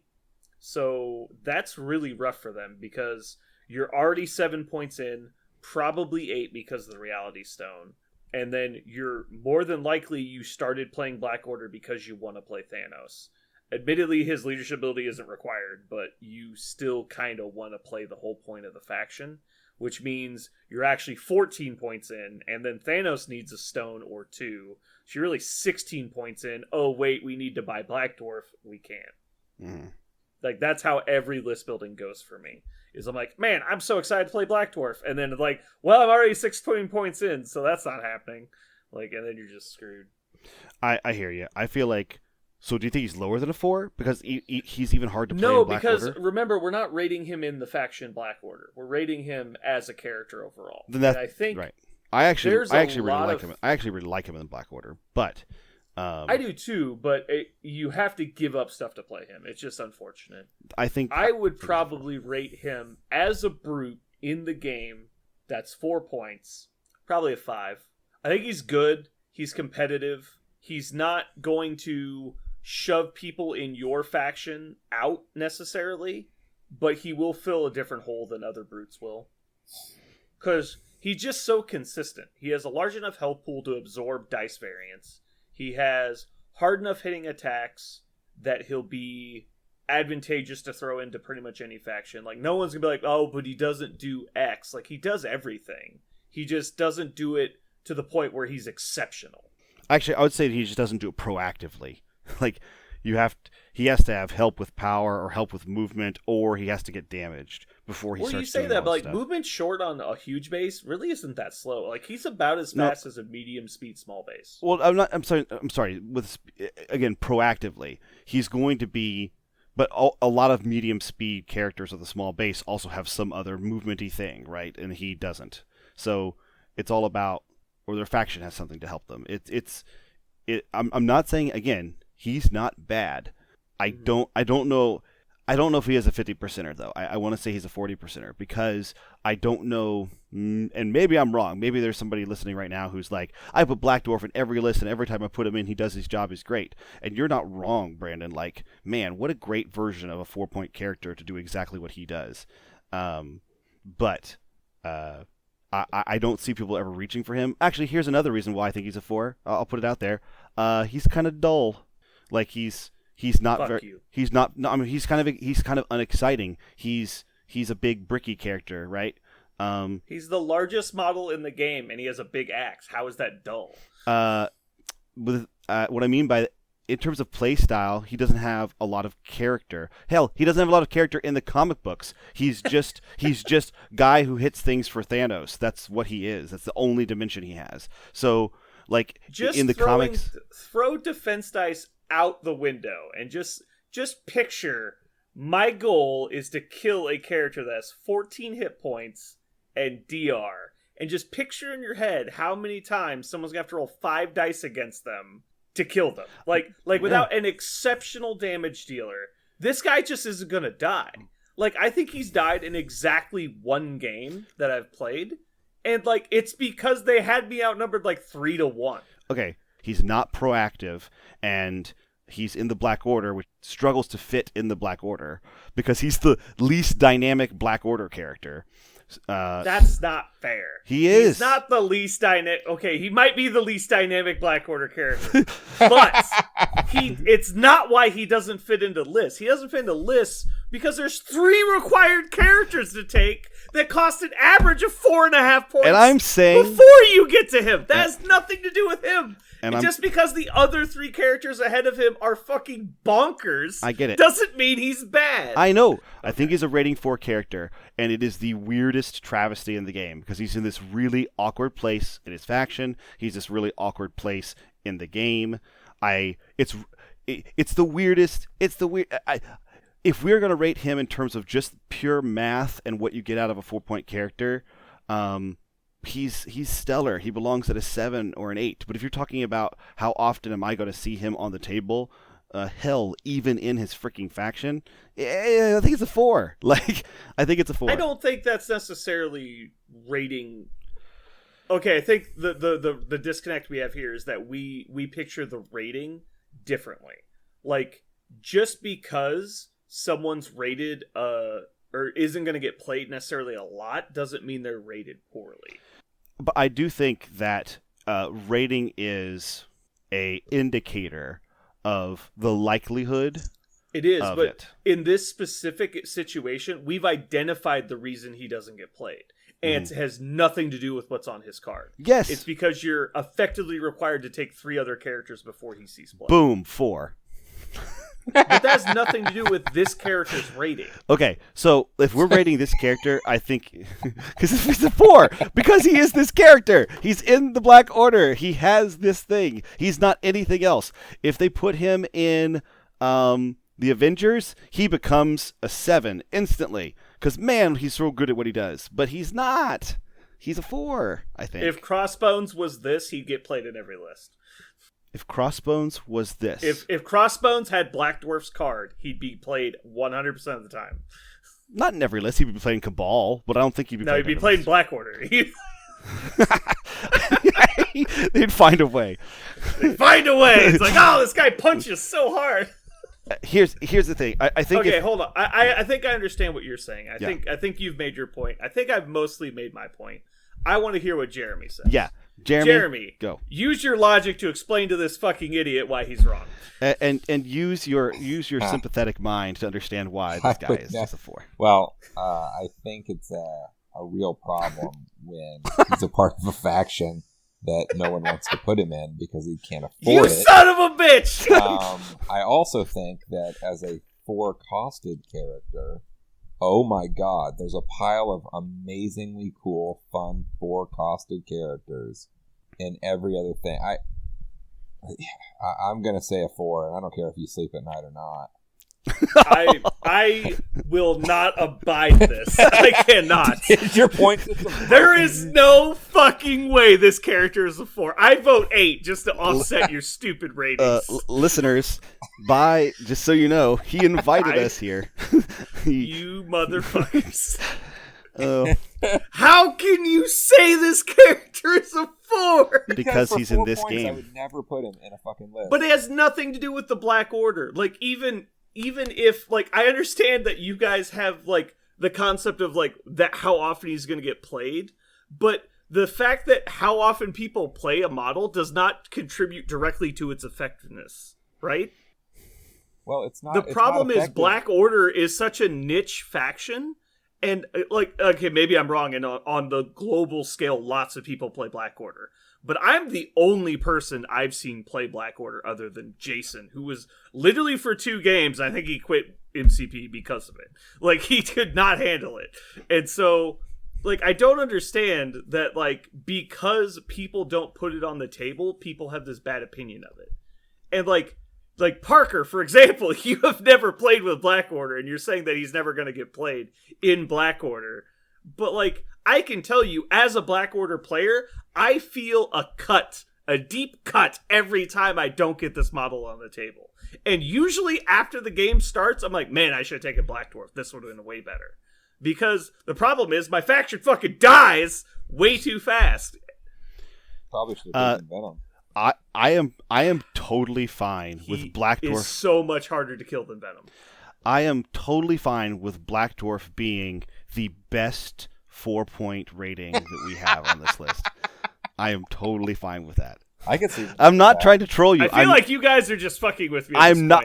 Like that sounded like a joke, but I'm not trying to troll you because I think that. Well, one, his numbers aren't extraordinary. We've already gone through offense, defense, support, control. His numbers are not extraordinary.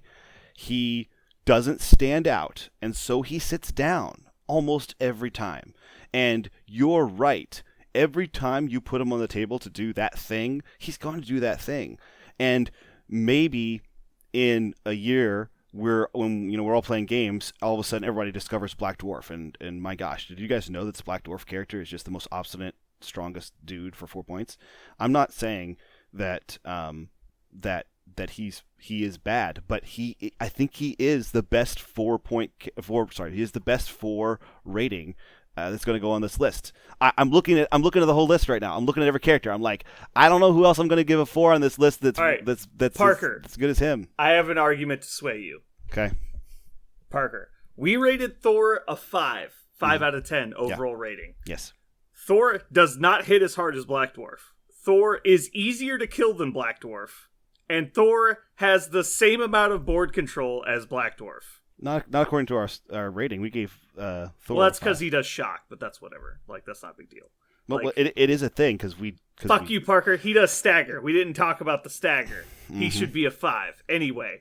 Like, but he costs 1 less point than Thor. Like, obviously Thor has this support thing with his leadership ability and everything. But like I understand Thor does different things, but like the fact that this character is a point cheaper than Thor and is like very comparable to him should be like, this character should be a 6, and you guys are both saying 4, and it's driving me insane. Okay, then I guess this is what I said. And I said it before.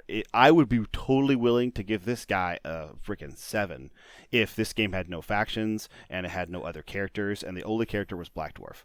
I would give this guy a 7. The only character was Black Dwarf. That'd be a bad rating. He should be a 5 because he's the only character. Every character would be a 5 at that point. You get my point. If it's obviously he is an outlier for 4 points. I get it. So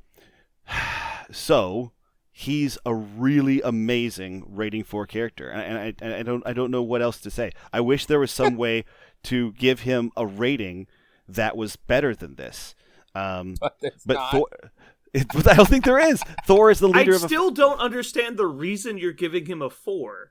You keep saying faction, but you don't have to play him in Black Order. I know, but I think you guys have this misconception that you have to play characters from your faction.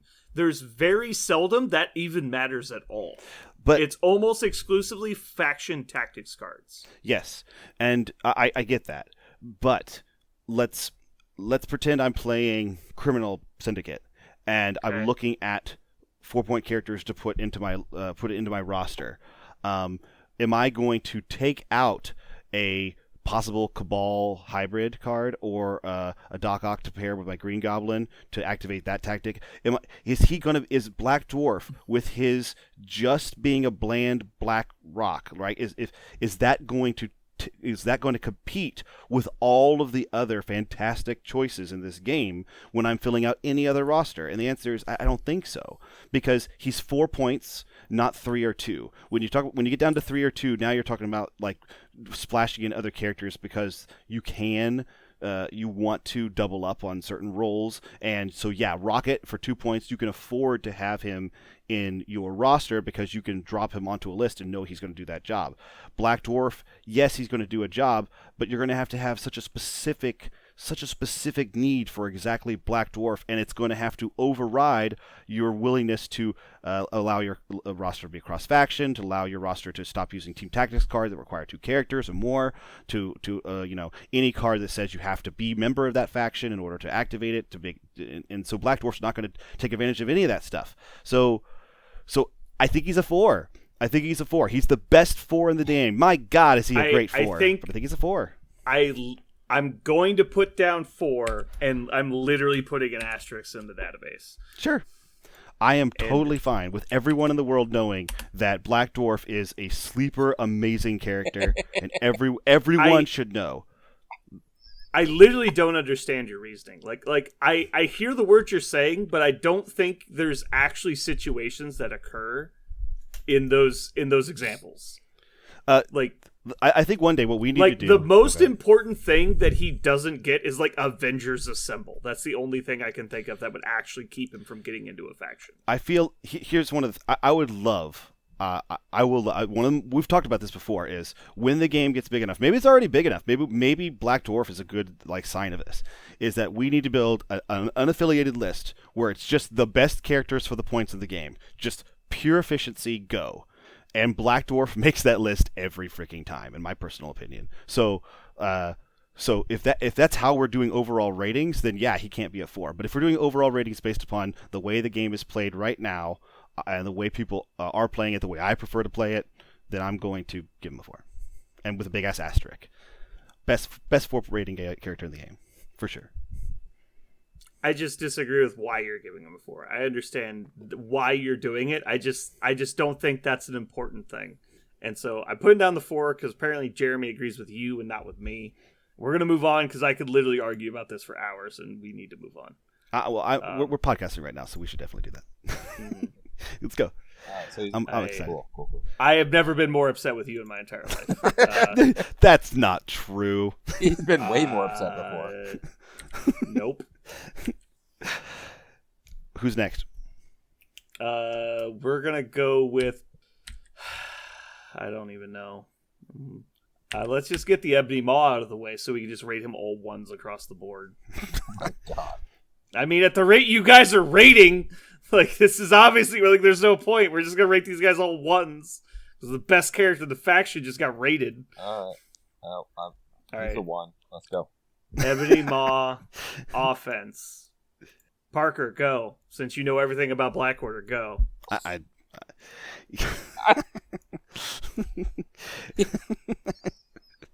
Did you break Brandon?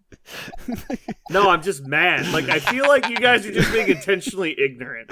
You're choosing to be ignorant. I'm 100% not choosing. For offense, the thing that actually upsets me is I bet if I had gone first and said 5, Parker would have agreed with me. And that's what's really annoying me. I think once we start podcasting after 1 o'clock in the morning, the person who goes first definitely has an advantage. That's true. That's probably what happened with Loki last time. It was like happened. 2 a.m. and you guys were like, someone said 6 and everybody else was like, sure. And then we just moved on. Yeah. I think for Ebony Maw's offense, probably he doesn't feed himself with offense, so he needs to take damage, which he doesn't want because he has so little defense dice. Yes, he can buff it with his ability, but he wants to again that if he buffs it with his defensive ability, then he's not taking it for his offense. I guess I probably put him like if you're comparing to other characters that we've already rated with similar ideas, probably like a 6, maybe his base attack's a 5, so probably a 6 is where I'd put him. 95% of the characters in the game have a basic attack that does 5 dice. Right. So I'm saying that's an average, right? That's a 5. That's an average by a huge margin, though. That's like saying you get a 6 because you're at least 4'9". Like that's not impressive. No. I'm saying I wouldn't put him up to a set. Sorry, my inner thought. Maybe I didn't fully metacognitively. Yeah, you didn't vocalize it. What I meant was I don't think he can be a 7 because he has a 5-point base attack. And also he doesn't gain power off of it, so he's not feeding himself while he's doing it. I mean, he gains 1 power, but that's okay, but he can't spike in power to continue feeding his other stuff. You can't see him doing Black Tongue and getting a whole bunch of power, then doing Herald of Doom. Like, that's unlikely. Like, he can do it, but because he gets 2 power, I guess it's 2 additional.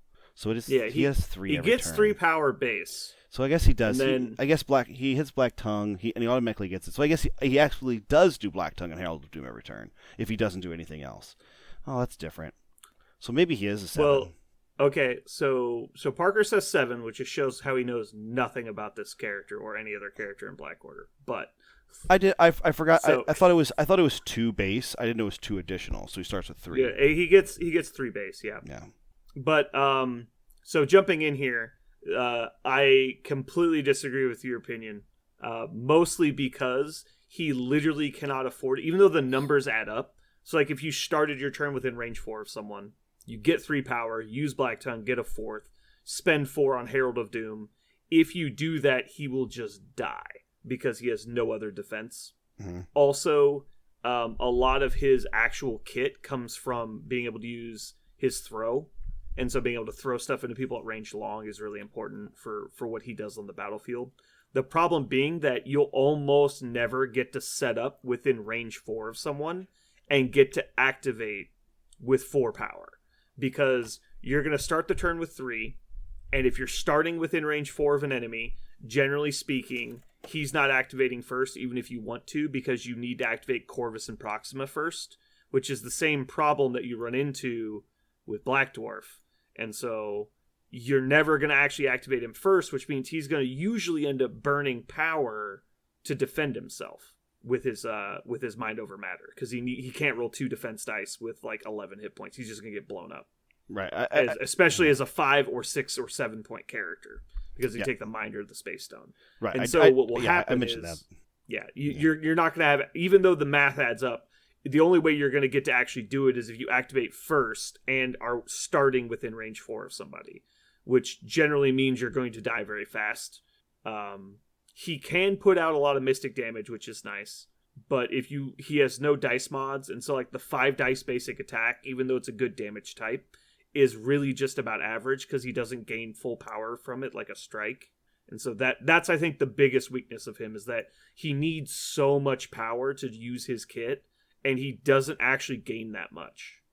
Unless he takes damage, but he takes damage in monster chunks. Chunks. The problem is you're either when you're rolling 6 defense dice, you're either generally taking 0 or 4, is in my experience. But I mean, it's just so spiky with no mods, because on a 3 and 8, even if you roll 8 dice, you're only actually defending like 2. Yeah, like it's so swingy, and so I don't know. It's just really rough because a lot of people incoming like without dice mods, because a lot of people that have a lot of defense either have like damage reduction or dice mods like spider senses or something. And so it tends to be that you're not actually defending, and spending 2 power per defense roll is hugely expensive, just hugely. Like, you can't justify that expenditure. It's all you need to not get him attacked very often. And so I don't know. I would say for offense, is he not even a 6? Is he a 5? For all that power, he's a 5 just because he can't use it. I think he's a 5.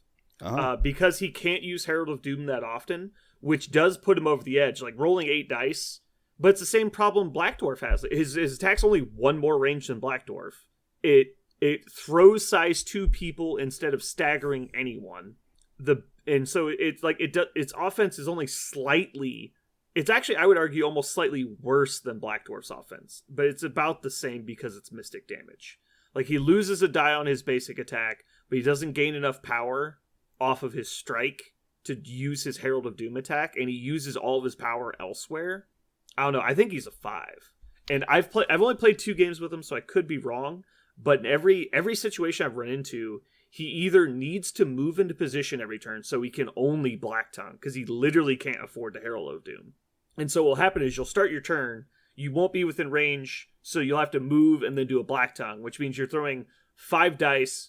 Doing a couple damage, maybe a lot if you spike, but like that's not why you're attacking with him. You're attacking with him because of his board control, and his board control is only so because both of them require you to roll a wild, and with no dice mods, it's completely inconsistent on when that's going to happen. Yeah. So you're saying that even though the character card seems really strong, that through a complex interaction of things in the game, that he just rates abnormally lower. So Jeremy, you've played a lot of MODOK, right? Like in our days of playing. I was getting ready to speak on MODOK versus this guy. Like, so it's not you've even had close. those turns. Yeah, you've had those turns though where MODOK doesn't do anything. Yeah, like you'll just like whiff completely, and you're like, oh, I didn't get enough power from my attacks to use all of my other abilities, which is really weird. Yeah, this guy's the complete opposite. If you attack, you don't do anything else, and so it's like every turn is like a failed MODOK turn.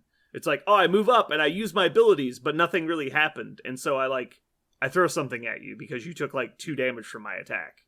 It's just every time I've ever activated him, it's been very disappointing.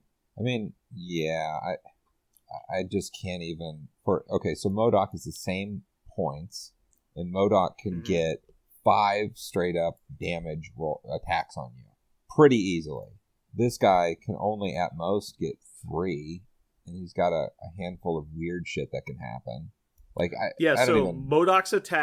MODOK's basic attack, his Psionic Blast, is just strictly far and away better than Black Tongue. Way better. Right? Like, it's 6 dice. I think it's also range 4, right? Yes.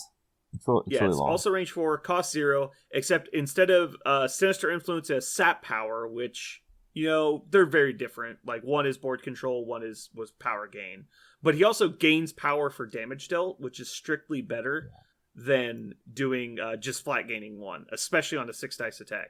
MODOK also has infinite dice mod, basically. He can just spend power to mod his dice, which is nice.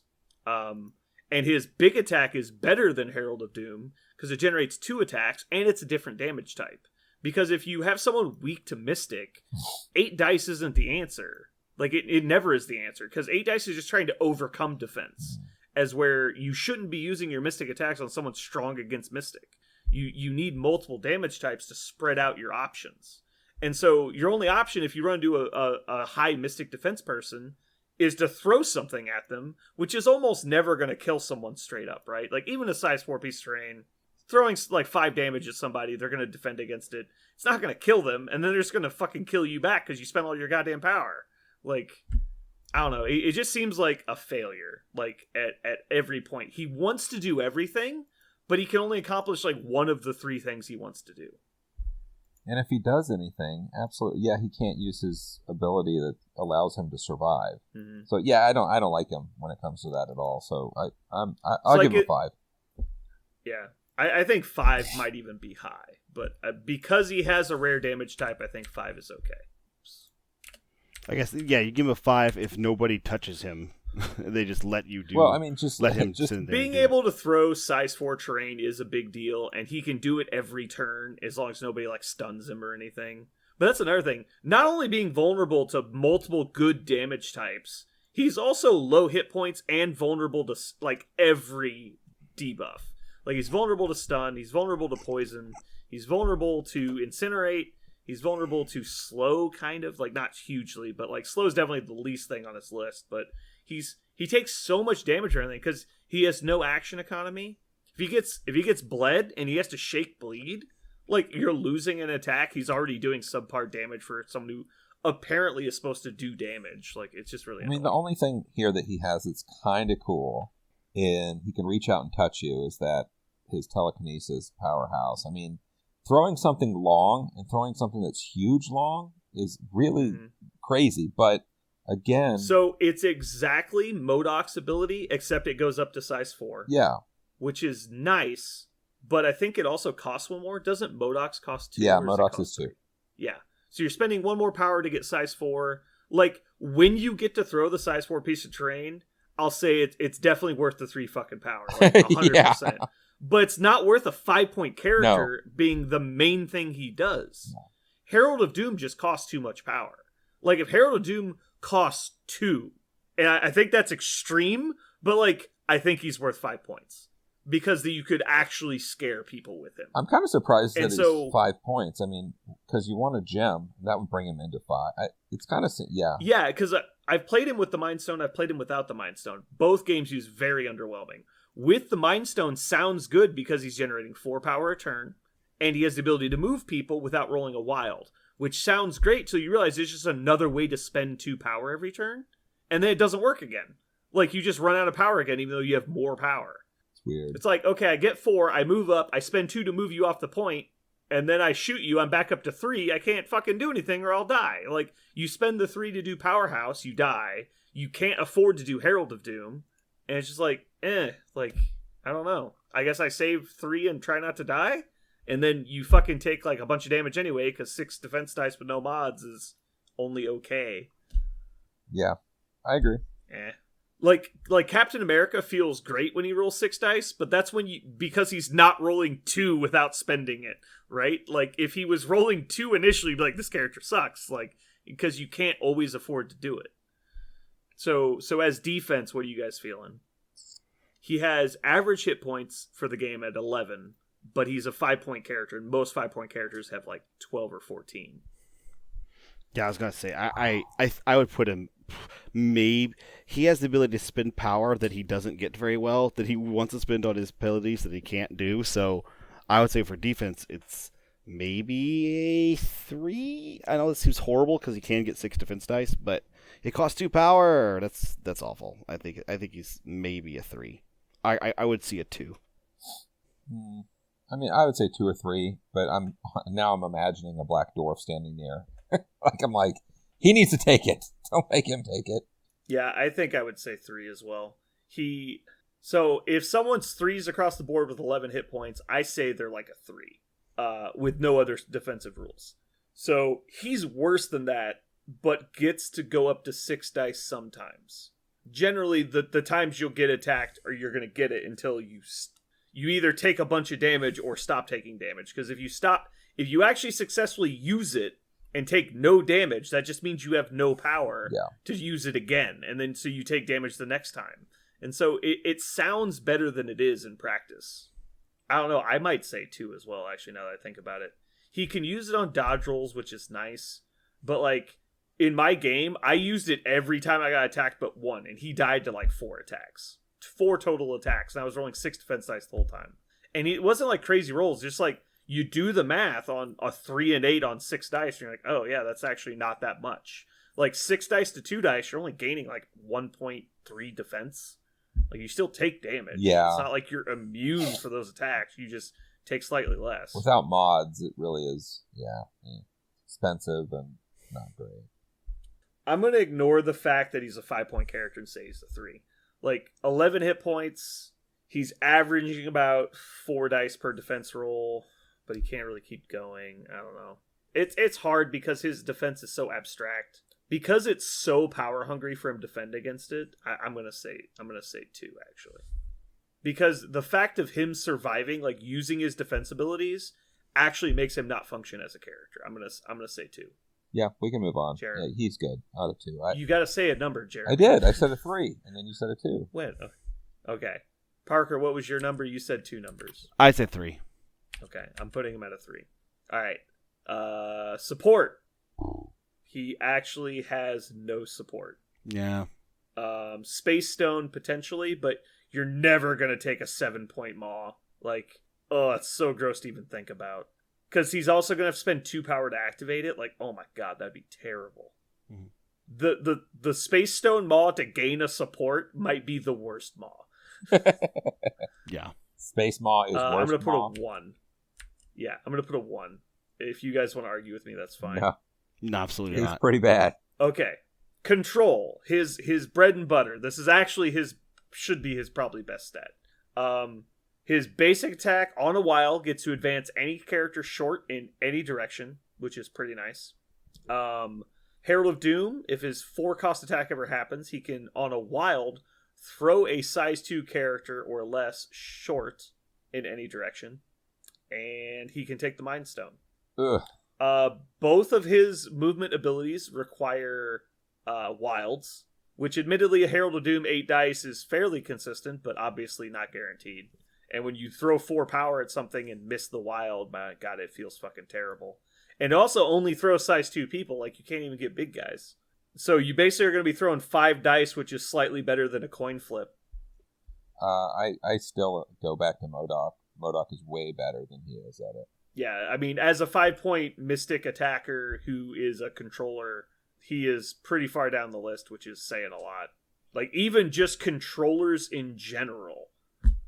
Yeah. He's pretty far down the list. Yeah, he doesn't have any free pushes. He doesn't have any free things that happen. I mean, and his automatic thing he does is a building he can throw. Yeah. Like, Magneto's basic attack is better at controlling than his entire kit. And it's also better at attacking than his entire kit. That's not the way the movie was. I'm going to tell you right now. Yeah, I know, right? The movie didn't do it. Hey, I saw that movie. He was pretty good. Yeah, to be fair, he can take the Mind Stone. He has 2 abilities to manipulate enemy characters. He's at least a 4. Like, he is at least a 4, which on the control spectrum is pretty high. But of people that can actually control, I think he's pretty low. Like, Loki is hands down a better controller than this guy, right? Yes. Like, his controls are going to happen, and he has the same good ability to take the Mind Stone, except he can actually afford to use it. He doesn't have to kill himself every time he's attacked by something to not die. And he dictates the pace of the game. I would say this guy's, 5 for control, I would say. Just because he does have long throw, size 4, and he's got some control effects on his attack. Well, long throw of terrain only, though. He can't throw people. So that's not a control effect. That's true. Just damage. That's true. That's just damage. You're right. There you go. Yeah. Well, then, literally 100% of his built-in control is wild-based. Oh, then yeah. And gosh, is he a 4? He generally can't afford to play Herald of Doom. At least not most turns. If you're really hoping for it and they're size 2, you can try it. Okay. But it's just more dice than the sinister influence of Black Tongue. Okay, then which is free because he can take a Mind Stone, but he sucks at it. I'm going to give him a 4. You cut out. What'd you say? Because I'm going to give him Mind Stone and he sucks at it. I'm going to give him a 4. I lost you again. Just say the number. 4. Okay, 4. Sorry, I lost you again. Both times you cut off right when you said the number. I'm like, are you fucking kidding me? All right. Obviously, this guy is a controller, right? Yeah, he's real good at being a controller. Wait, is that a category? Yeah. Controller, yeah. Sorry, it's been a week. He's a controller, but he's so good at controlling. All right, controller. Well, he could have been a blaster, but he's fucking not. Nope. I can tell you that. Oh my gosh.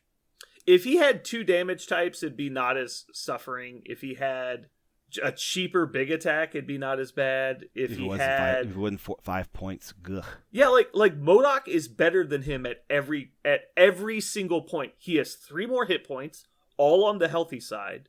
He's bigger, so he's harder to manipulate. He is the same point cost. He has arguably better defense, even though he's 2-3-3 instead of 2-2-6, because he doesn't have to spend to gain those extra dice. He instead spends to reroll.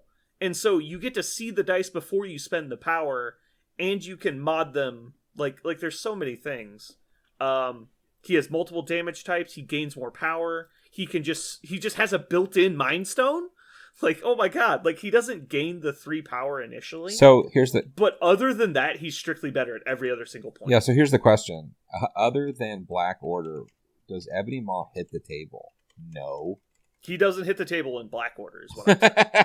But I mean, no, like I'm telling you, of the games I've played with him, which admittedly are not a huge amount, but like it's not even the fact that the games I played with him were bad. He doesn't fit in the list.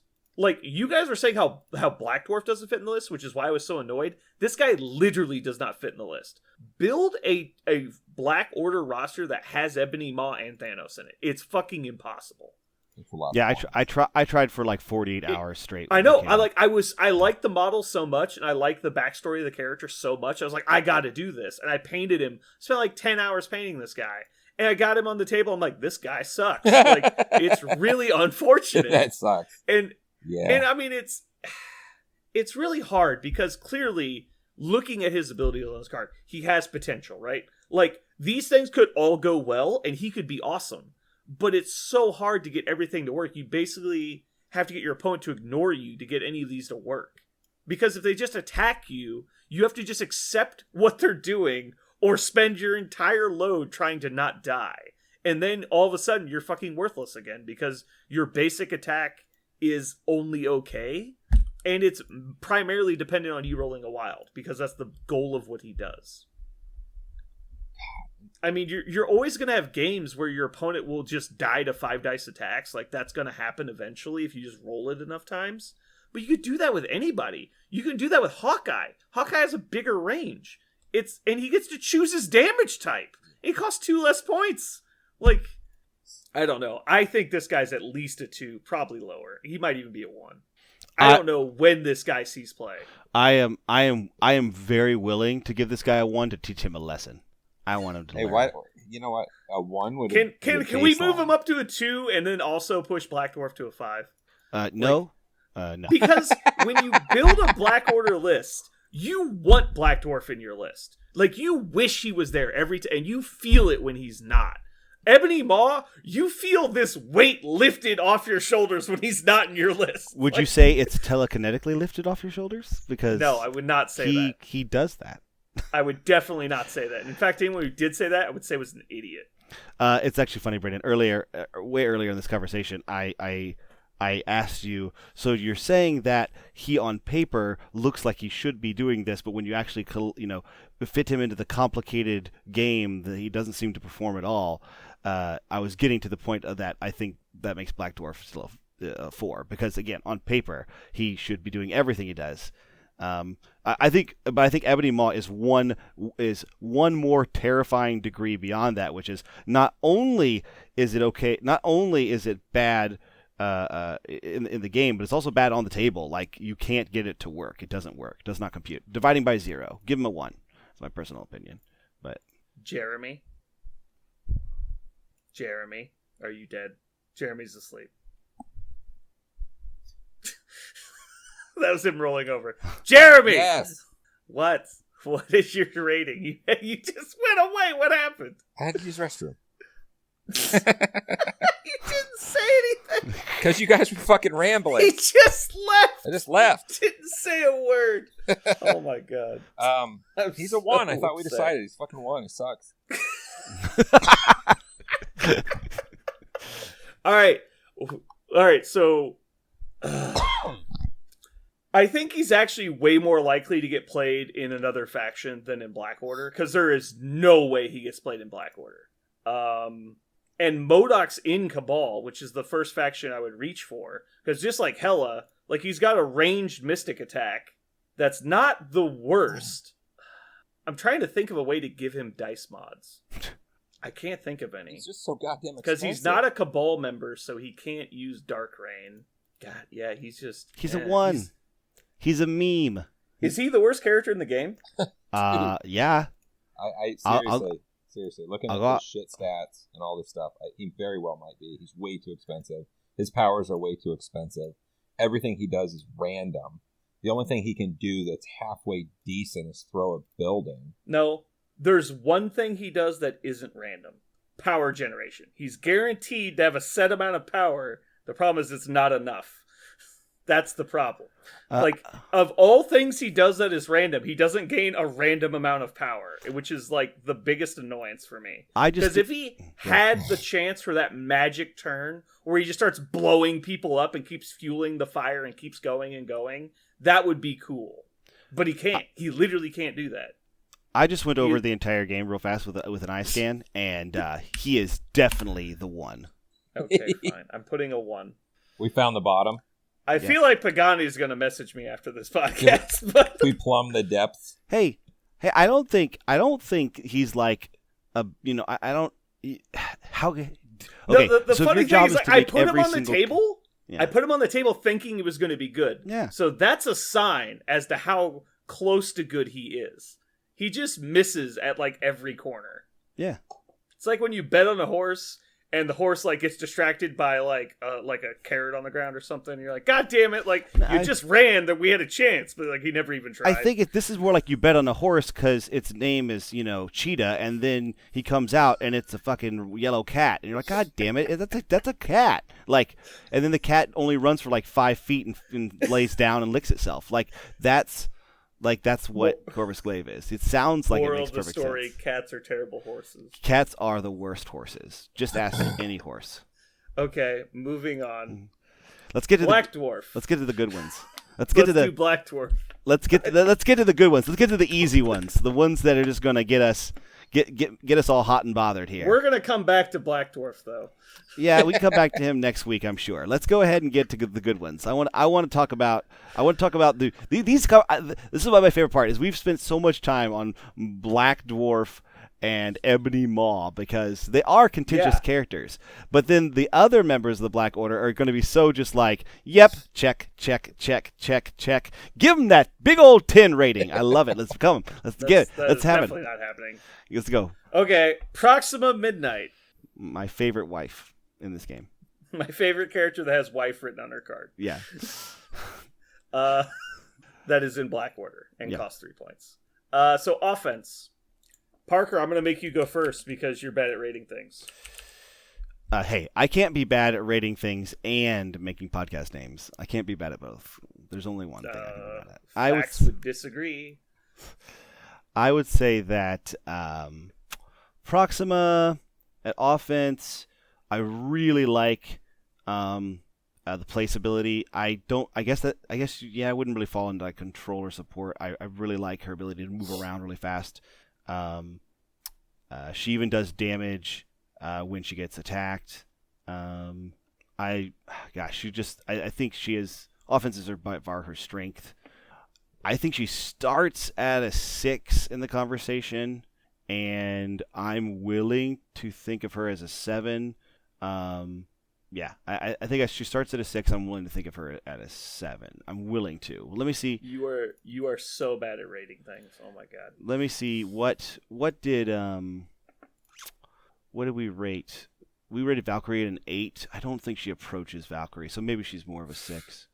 I think she's probably a 6. Okay. Jeremy, do you want to go next? That's fine. I can go next.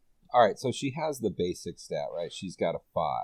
All right, that's fine. 5 physical. That's 5 standard. physical. We're standard there. Now, because we talked about such a shit show that was that last character, we forgot that most strikes, you gain power. She has that. Okay, but cool. That's weird. Cool. Is power something you want? Is that like bleed? You don't want that, right? You want the power, you don't want the bleed. Okay. So one of the best things you can have is Pierce. Now, she only rolls the 5 dice. It's good. It's good. It does change the math a little bit. It's kind of spicy. Add the Spear Throw, which is basically the same difference. No power, yada, yada. I put her on like a 4 or 5. She's not that great. She's okay. I think Pierce is a hugely underrated ability. It's good. It's real good. Pierce is a big deal. It's a swingy one. It is swingy though. Obviously, you're not super likely to get a Pierce every time. 5 dice, slightly above average, but the biggest thing in her favor, I will say, obviously, Pierce on her basic attack, getting power, but also she has multiple damage types again. So energy and physical. A lot of characters don't have a lot of characters that have a weakness is usually to physical or energy, and Pierce on top of it, like because the average defense roll is usually 1 or 2. Getting a wild on your roll, even if you don't roll really high, is basically negating a lot of people's defense without them being a really tanky character. So Pierce is a big deal. Her spear throw is awesome. A free energy attack that's range 3, still 5 dice. Most free range attacks are not 5 dice, and with the multiple damage types. Her Quantum Starburst, not super great. Costs 4, only does 6 dice for 4 power. Is just okay. Is range 4. On damage, they do gain bleed, poison, and stun, which is kind of annoying. You get the that's not nothing. So it's something. I think she is probably a strong average for the game. I would say a 5 is probably pretty fair. So we have a 6 from Parker, or potentially an 8, depending on how he feels at the moment.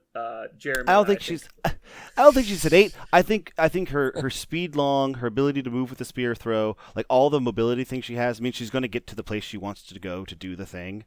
Since we often we kind of like lump mobility into offense a bunch, as we would tend to do. I don't. Action economy. You lump action economy into offense. Sure. So she gets to, but she does have action economy because she's going to move when she spear throws, right? So, and you've already talked about how strong spear throw is. I'll give you that. I mean, it's not a charge, but it can replace the effectiveness of a charge, and it doesn't cost power, which is the main thing. Right. If they're the same against energy and physical, like you could just throw your spear twice. Like who the fuck cares? Like, you get to place. You could dig deep on people, so that is nice. Also, the fact that martial prowess does damage is not. I don't think it's just a defensive power. The fact that it also does damage means she's likely to do damage when she's being attacked. That's pretty cool. Only for 2 power. Right. So me and Jeremy are at a 5, right, Jeremy? Yep, I'm solid on 5. All right, so we're gonna move forward with a 5. Because Parker's dumb. I'm fine with her being a 6 and disagreeing. If she's a 5, that's fine. She's probably on the high side of 5, especially for a 3-point character, but I think she's not quite to that. Like, no one reaches for Proxima Midnight when they need damage, right? Like even a little bit. Like, that's not what she's there for. But she can put out some damage. She's a long mover as well. I mean, that adds in. That's good. She's a good 3 for sure. Yeah. So defense, 3s across the board. She has 10 total hit points, 5 on the front. And so that's not great. Obviously, that's pretty low. But she does have damage reduction to a minimum of 1. That's a pretty big deal. So normally I would start her at a 3 for having basic stats like 3s and 10 hit points. But I think invulnerability bumps her up to at least a 4, maybe even a 5. Like, damage reduction is huge. Probably means she's closer to 14 hit points than 10 in practicality. Also, when she's targeted with close range attacks, she can buff her defense. Yeah, the martial prowess is really nice. She's not really power hungry outside of that. Like, really, like, because you're not really going to use Quantum Starburst, so almost all of her power is going to go into martial prowess or interacting with objectives. And so, yeah, she's generally going to be able to martial prowess. She's going to do it a lot. And so, basically 5 defense dice. Yeah, I think that puts her to a 5. Yeah, I say she's actually. I agree, super strong 5 on defense. But Jeremy? Yeah, I'm with you guys. 5 is good. Okay. Moving on to support. Surprisingly, she does not have 0 support. Being able to double activate with her husband is pretty nice. However, that is pretty much the limit to her support. It's a pretty premium support. The Sick'em husband.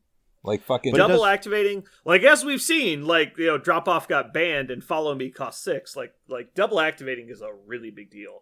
A lot of people basically consider the priority a faction ability of the Black Order because they're just gonna have priority forever. Yep. Like, you're going to have to basically be crushing them or just completely getting blown out to get the priority back. Like, the game will be decided before you gain priority against Black Order. Or Criminal Syndicate using their card. Sure, but that's not gaining priority, that's stealing it. Like you're not earning priority, you're just cheating the game. Like, that's a big deal for them. So I would consider the double activate thing an extremely powerful support ability. But that is her only thing she does for support.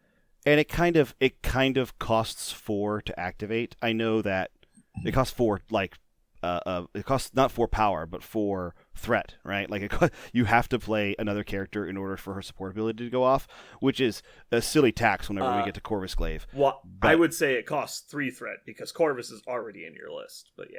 Sure.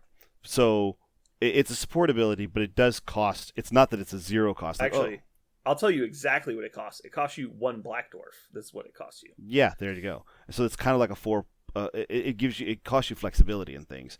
I don't know if that goes into the rating like bare minimum, but it does go in. Sorry, it does go into the support per se, but it maybe does factor into the full rating. I would say this support, because she has nothing except for this with 1 character. Is that a 3? It's kind of a kooky support. I think it's a 4. Really? Okay. Yeah. Double activating is so big. Being able to take 2 actions before your opponent takes any. I would also say that it just so happens that she happens to be activating Corvus Glaive, which we'll find out what that does here in a second. Well, a lot of turns, I don't know that actually matters, because if you think about it the other way, it's really Proxima Midnight is the activation you're gaining, because on the turns that you want Corvus to go first, he's already going first. That's true. It's really Proxima Midnight is the one that's piggybacking. The only exceptions are like weird like order of activation issues. But the big thing usually for me is that it allows you to go get multiple objectives before your opponent does, especially with the speed long character. Like, you can send Corvus to a close objective, still stay within range 4 of Proxima to trigger the husband-wife combo. So he goes up on a medium base, grabs the closest objective, and then she activates double moves to the long one and picks up an objective. And so, no, it's just a lot. It allows you to gain priority, allows you to gain a scenario advantage in a faction that's really weak on scenario. I think it's really strong. I think it's at least a 4. I was going to say that when you're talking about supportability to like something to help characters win the game, then gosh, man, that's an insanely that's an insane 4. If Miles and Gwen had this ability, how strong would that be? Oh, it'd be absurd, like right. Absolutely absurd. Well, like this is almost as if like what an amazing ability that we're rating at a 4. Like, that's very rare for tonight that we've rated strange, amazing things at a 4. Plus 3 points on support for just that ability. I'm making a joke about Black Dwarf again. Let's go. Oh, Jeremy. Everything you said. I think it's more like a 5. It's such a rare, crazy strong thing to be able to suddenly not only fight again with somebody else and do damage, but to also grab another objective. I mean, when it comes to support, like, what are you trying to get out of support? I think this is the most premium thing you can get out of support. So you say 5? I think a 5. It's not a lot. I mean, and she's always going to pull it off because it'll happen. I mean, it's going to happen. Yeah, you have to take both of them though. Yeah, I think I'm okay with. I mean, 5. yeah, it would be just like Parker, what do you think? Spider-Gwen and all that. Yeah, I mean. What a weird reason. 1 rule. Okay. Yeah. But it also allows other things to happen though. Like, it allows you to play like Mothership on Corvus and put Corvus anywhere on the table. No, there are so many reasons why this is like one of it's just what we're doing is setting a precedent here that every time we see somebody who has activation abilities, they're automatically +4. So if they have any other support abilities, they're going to be rocketing to a 10, and I think pretty quick. Well, so remember why I said like Miles and Gwen getting this ability would be really strong? Mm-hmm. But if you're playing scenario, you want to go last. But that double activation is that powerful that even someone who wants to go last would take it in a heartbeat. Like, and this is a faction that wants to fight. When fighting characters want to go first, so that way they can take you out before you get a chance to fight back. Like, I think this, of all factions, Black Order wants this ability more than anyone. I would just argue that everybody wants it, and therefore go ahead, make it a 5. Thank you. Exactly. All right, control. I'm going to say 2, just because she has a lot of debuffing abilities. Mm-hmm. She has poison, bleed, and stun on her other attack, and they're fairly easy to apply. But that's about it. I think 2 is pretty safe. Yeah, she doesn't even have any sort of throw or push or anything. So yeah, 2, no. Sure. She is a skirmisher, correct? Yeah. Agree. Mobile, elusive, hit and run. That sounds like. Oh yeah, for sure. She's also enabling other characters and working the scenario a lot. I think that's really skirmisher. And overall rating. Now here's. I'm actually afraid. Hold on, Parker, shut up. You're not allowed to rate things. I'm worried that if I don't go first, you're gonna come out with like a 9 and like, whoa, hold on. Jeremy, you go first. Overall rating. She's a 3-point model, which is great. She's got good stuff. She does the job she's supposed to do. 7. 3-point skirmisher is kind of odd. I would give her a 7. She does what she's supposed to do. A 7? Oh my god, you guys are insane. Okay. She's only 3 points. Yeah, but I mean, she's pretty comparable to Zemo, I think. Zemo's at least a 7. Is he? We could argue you it. think Zemo's a 7? We could argue it, but I think so. I guess that's not extremely high, but I think that's high. I mean, for the job that she's supposed to do, she doesn't have anything. I mean, she does the job, man. The one thing that you have to consider, though, is that she, like we just talked about, a lot of her kit is generalized around her being with Corvus. And I know Parker's thought about this, but you can't really bring her in alone. You're bringing Corvus with her. Well, correct. A lot more so than in reverse. Corvus can go somewhere on his own, but Proxima really doesn't. All right, I'll crack a 6 pretty easily. I'll go 6. Ooh, I was actually going to say, if we're rating this character based on herself and not with Corvus Glaive, if that's what the ratings are for, then if that's possible, then I think she's like a 3.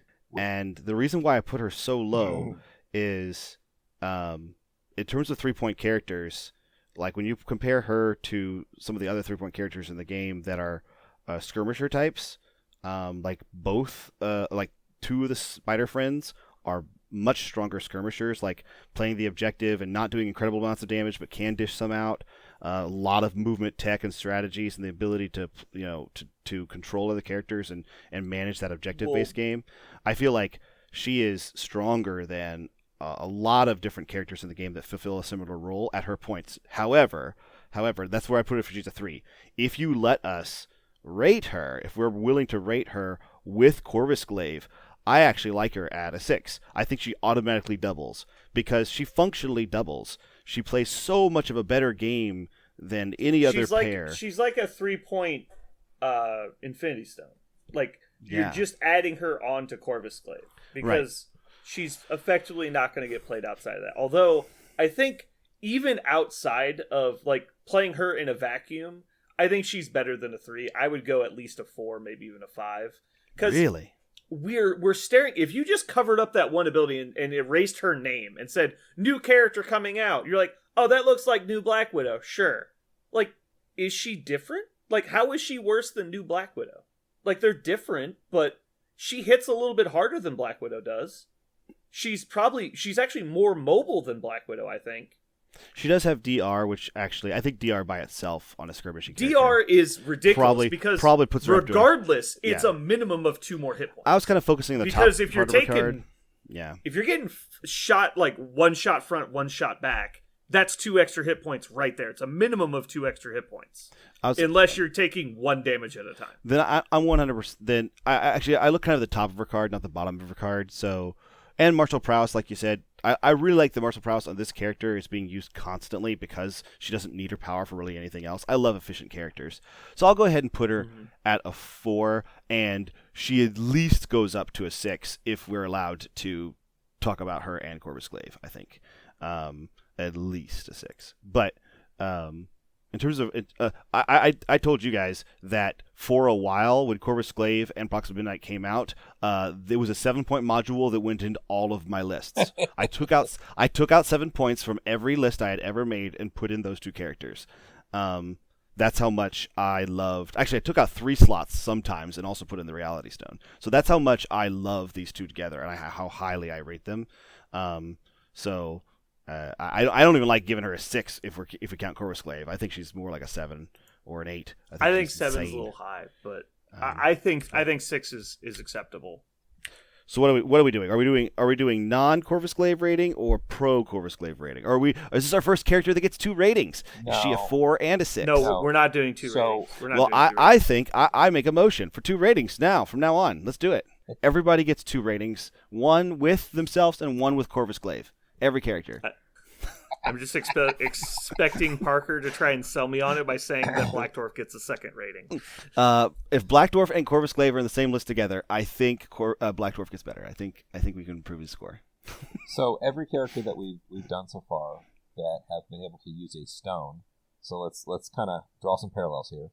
There you go. I like that. Stone. We've included the fact that you can do either or. So this is no different. Yeah, I agree with Jeremy. You have to look at her as a potential, but also accept what she is at face value. Like, you have to mix it together.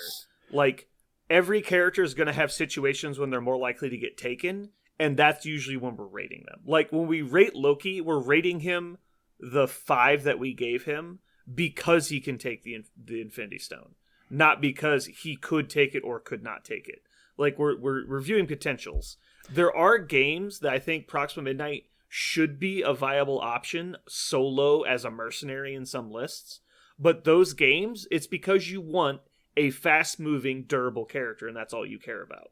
And so those games, I think she will be a 5 or a 6 on her own because she's doing exactly what she's supposed to do. But 95% of the games she gets played in, she's going as action economy, which is also fine. Okay, then let's make her a 6. I like that. Okay, I've already put down 6. So I'm willing to make a motion that she's a 6. And anybody second it? All right. The next Hello? The next character in the Black Order is Corvus Glaive, husband of Proxima Midnight. Is there are we giving out gold stars, or what do we do next? Okay, can we? I'm 5 gold stars. I'm really excited to give this guy an offensive rating. I think I'm ready. All right. Offensive rating 10. Moving on. I'm not gonna lie. My body is prepared. My body's passed it. My body is past prepared. It's a 10. Really? I thought Is he really that perfect? I thought he might be our first 9 rating. No, he's a 10. Not close. He is the hardest hitting character in the game by far. He is alone on the pedestal. He is the Grim Reaper of the game. Like, he's absurd. He does so much damage. It's silly. Yeah, and if you give him, and if you talk about potential with Reality Stone and his card, you're just like, so that will die now, and it's dead. Yep. I'm gonna call you back to Black Dwarf when we said, sometimes just doing a lot of hits is better than consistency because, you just can't overcome the fact when they do like 6 or 8 hits, right? Mm. Well, the 3 highest hits I've had with Corvus are 16, 14, and 12. Like, how do you survive that? You just go down. Like I'm dazed or dead. Pick one. It's stupid. It doesn't even matter that he ignores your defense dice. He doesn't even need to at that point. I don't even take execute. It's wasted. Yeah. It's so silly to imagine a situation when someone would survive because of the amount of dice they rolled and not what I rolled. Like, it's so absurd. Like, I've forgotten more times than I can count that he gets to move medium as part of Deathblow. That's so stupid, just on top of everything. Like, it's so nuts that he has a range 3 attack that rolls 7 dice, that has flurry, and he gets to move. That's crazy. Also, his strike has pierce, like we talked about, is also awesome. He has a range attack that costs 0 that gives him a power, which is just okay, but it does give him an option for energy damage and a ranged attack. Glaive's Edge is amazing. Being able to succeed on blanks, getting to double activate, having DR with 12 hit points, having access to the time and Reality Stone, which obviously Reality Stone is the popular choice. Because if you have Reality Stone, and you Death Blow, and you Glaive's Edge, and you Death Decree off of Thanos, he's rolling 11 dice. One of his skulls gets to be a crit, and he succeeds on blanks. And he triggers Flurry on wilds. And then he gets to move to someone else to kill because you're dead. Like, oh my god. Yeah, I don't know how you get more offensive than that. I mean, you just don't. Like, I've just rolled it just bored, like, waiting for paint to dry. Like, I've rolled it. Like, he can kill Hulk full to dead in one activation with 10 power. Like if Hulk walked up and just dazed him straight up, he would just kill Hulk back. Like, he's like, whatever, you're dead too. Like, that's cool. That's like, crazy. The fact that he can make 4 attacks, including making 2 medium moves, like, that's 6 actions. What the fuck? Like, he's so crazy.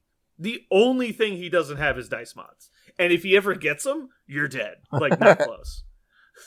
Like, if you allowed him to reroll attack dice, oh wait, Thanos does on the injured side. But also, like, oh my god. All right. Well, I was very prepared to give him a hard 9, and after I did kind of the same thing I did for Ebony Maw. I just scanned the whole game real fast. I was like, yep, he's the 10. Let's go to the defense. I will say, I can't remember who it was. I think I was playing against... The first time it happened, I was playing against Jason. I just did like 14 hits. So you kicked him out of the game yet again. Yeah, I attacked Thanos. Done. I was like... I looked at the dice, I'm like, I only see 1 skull, and I don't see any blocks. I rolled 3 crits, so you take 14, and he's like, okay... I'm dazed. I was like, cool. Like we can just move fast. Like, don't roll defense dice. You're just dead. So dumb. Like, yeah, I've like not even had power on him and just played Mothership and teleported across the table, and he just dazes 2 people just because. Like, whatever. He doesn't even need to use Death Blow or Glaive Magic. He just dazes them. It's just so silly.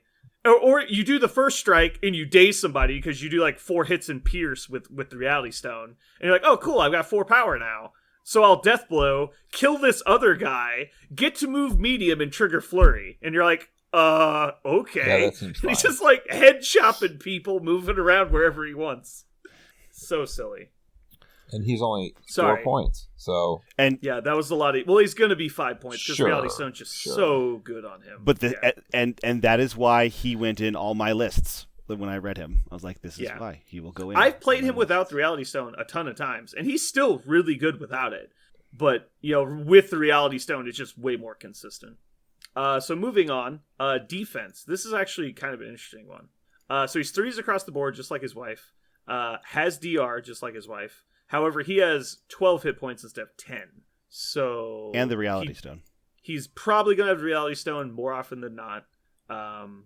Doesn't have martial prowess, so that's something. He's going to generally be farther back because he's so good at just appearing and killing people. I don't know, I think like a 6. I would say with the Reality Stone, he's easily a 6. Without the Reality Stone, I think he's more like a 4. But I think with the Reality Stone, he's a 6. Actually, no, never mind. He's maybe a 5 with the Reality Stone because DR is such a big deal with 12 health. He's at least a 5 probably, but then with the Reality Stone, I think he becomes a 6 easily. And yeah, let's do 6. I would agree with you. Since he comes out the gate at a cost of 4, he only becomes a 5 with a stone. Yeah, man, he's a 6. Yeah, I think he's 6 as well. He should have. I look at all the other guys. I'm like, how does this guy not cost 5? Oh, okay. Hey, just heads up, guys. Whoever's in the Google Doc, make sure you're not changing formats and stuff, because someone's in here changing the formats on here. I haven't touched it. Okay. So moving on to support.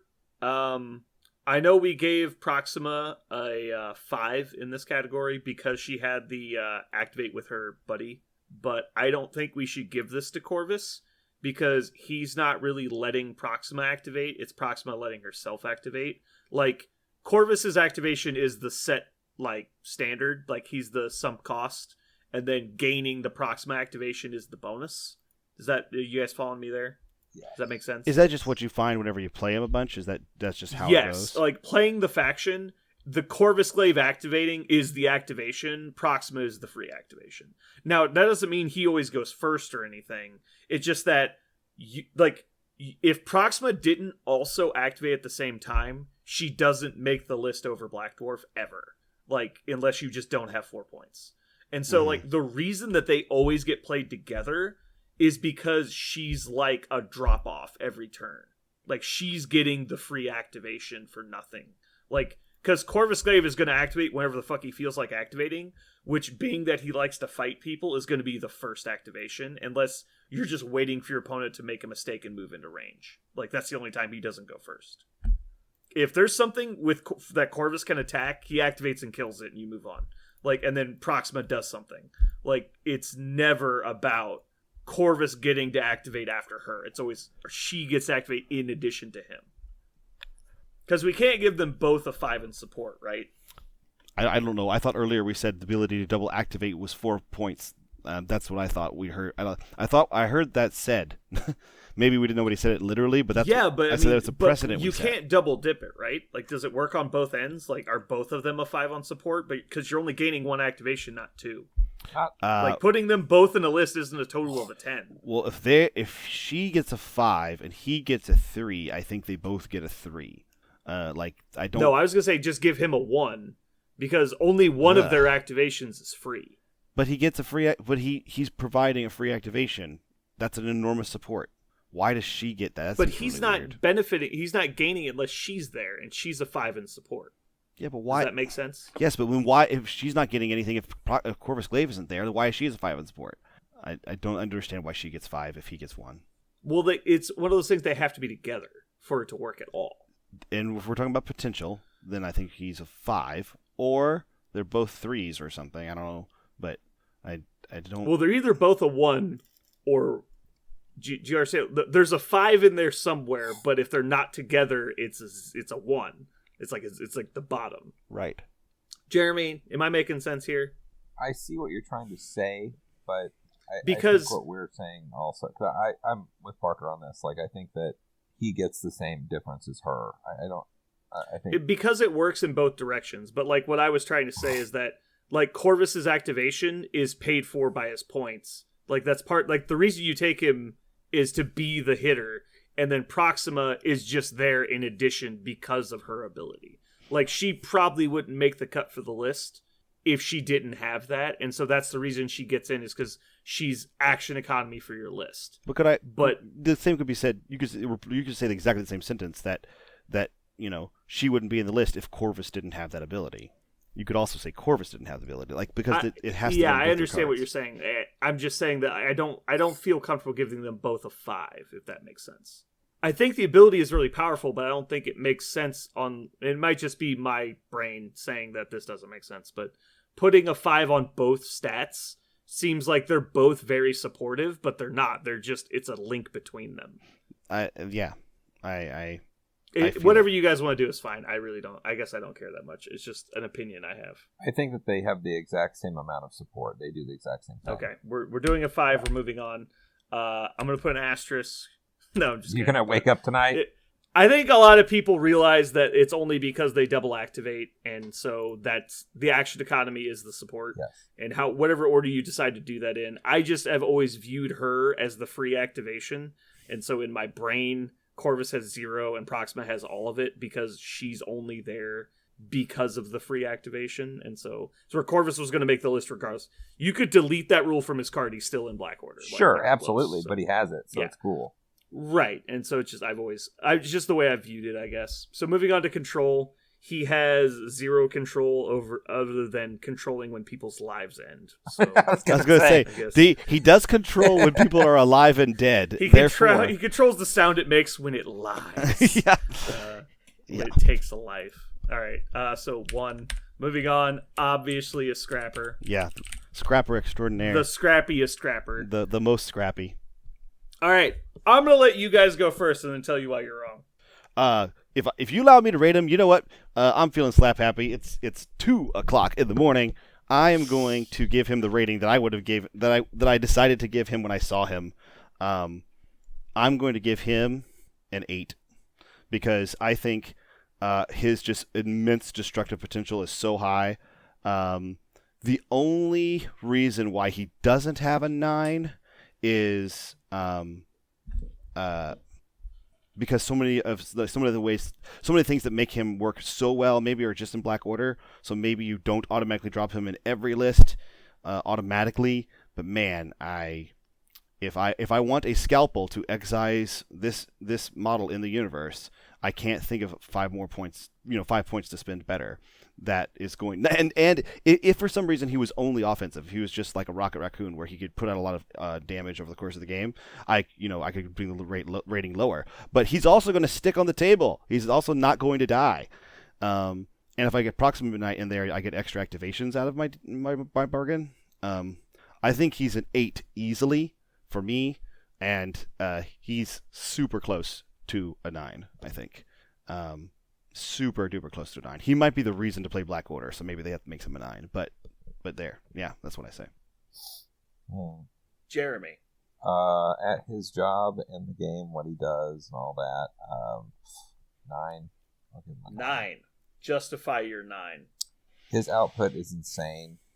There's really no other model that's like him. And he gets the double activation shit. He also can, you could also take the time stone if you like. And he gets even, it just keeps coming. I think that's a mistake, but it's there. It's on the, you could. But yeah. Take Wong just to hand him power. Yeah, sure. Why not?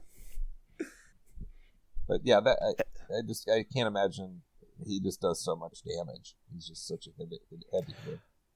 Also with Proxima Midnight, he's taking an objective advantage. Like, he creates the objective advantage for the whole faction and maybe any other faction. It doesn't matter what list you drop them in; they're going to be able to do that trick in every game. Oh man, I think he might be a 9 because they're married. It says on the card they're in love. Yeah, they're in love / murder frenzy. But yeah, murder frenzy berserker. I also respect just how honest his alter ego is. Just Corvus Glaive. Like, yeah, you gotta respect that. His mother named him Cutting Cutter, like Death Cutter. Like, I'm going to name you Death Maker Cutter. Like, that's what he.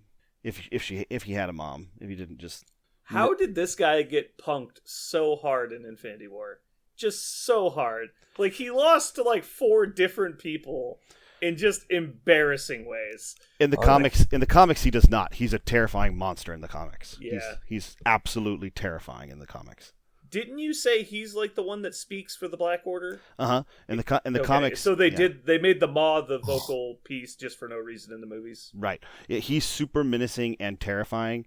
In one point, I can't remember precisely the scenario, but he shows up in front of all of the Avengers, and he's like, "Thanos is coming," and he gives them the speech, and they're like, "No, he does it in front of the Inhumans," and he gives it to the royal family. He's like, "Thanos is coming. All you have to do is die. All of you can die." And they're like, "No!" They try to fight him, and he's like, "Okay," and he just like murders a bunch of them, and they're like, "Maybe we should stop trying to kill this thing." And he goes, "Tally-ho," and he leaves. Like, that's the whole.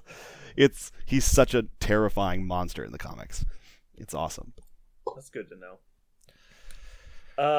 Gosh, I think 9's kind of high, but I'm leaning more in 8. Because to get the full package, you're not looking at 4 points. You're looking at more like 8 for the action economy. Even if you forgo the action economy, it's still 5 points for the Reality Stone. Without the Reality Stone, he's not getting that full potential out of Black Order because he doesn't have the access to Mothership. He doesn't have the access to all of Thanos' cool tricks for more damage. But he still hits really hard. I think an 8 is more fair. Okay. Put you guys. Are either of you willing to move down to an 8, or are you both pretty? No, I'll move to an 8. That's fine. My initial impression was 8 because it is such an enormous investment. It's a huge point investment to get the package, but for that money, you're going to get an early scenario lead. You're going to get a monstrous death dealer. You're going to get somebody who sticks on the board and gets double activation. With a fast partner. Like, my God, it's like, okay, what would you like to have in the game? We're like, I'd like to have all of these things. So that's like 17 things. I don't think you have all 17 of those things. You push Corvus Glaive and Proxima Midnight towards them. You're like, oh, you want all of those things. Like, there they are. Like, I can't believe they gave him the weapon they gave him, also giving him Flurry.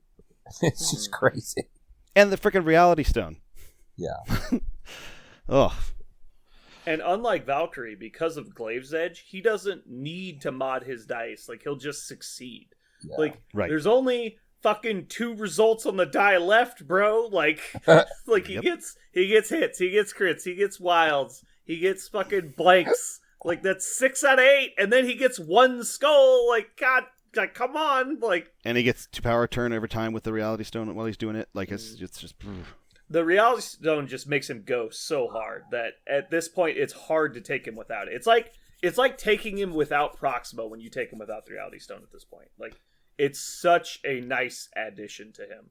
Like, it fits him probably better than the Mind Stone fits Loki. Like, it's such a nice marriage. What's kind of funny about him is that one of the things I don't like about him, coming from a design perspective, is they built a really strong offensive 4-point character, and then they just happened to give him the option of having all the things you don't want a hyper offensive character to have.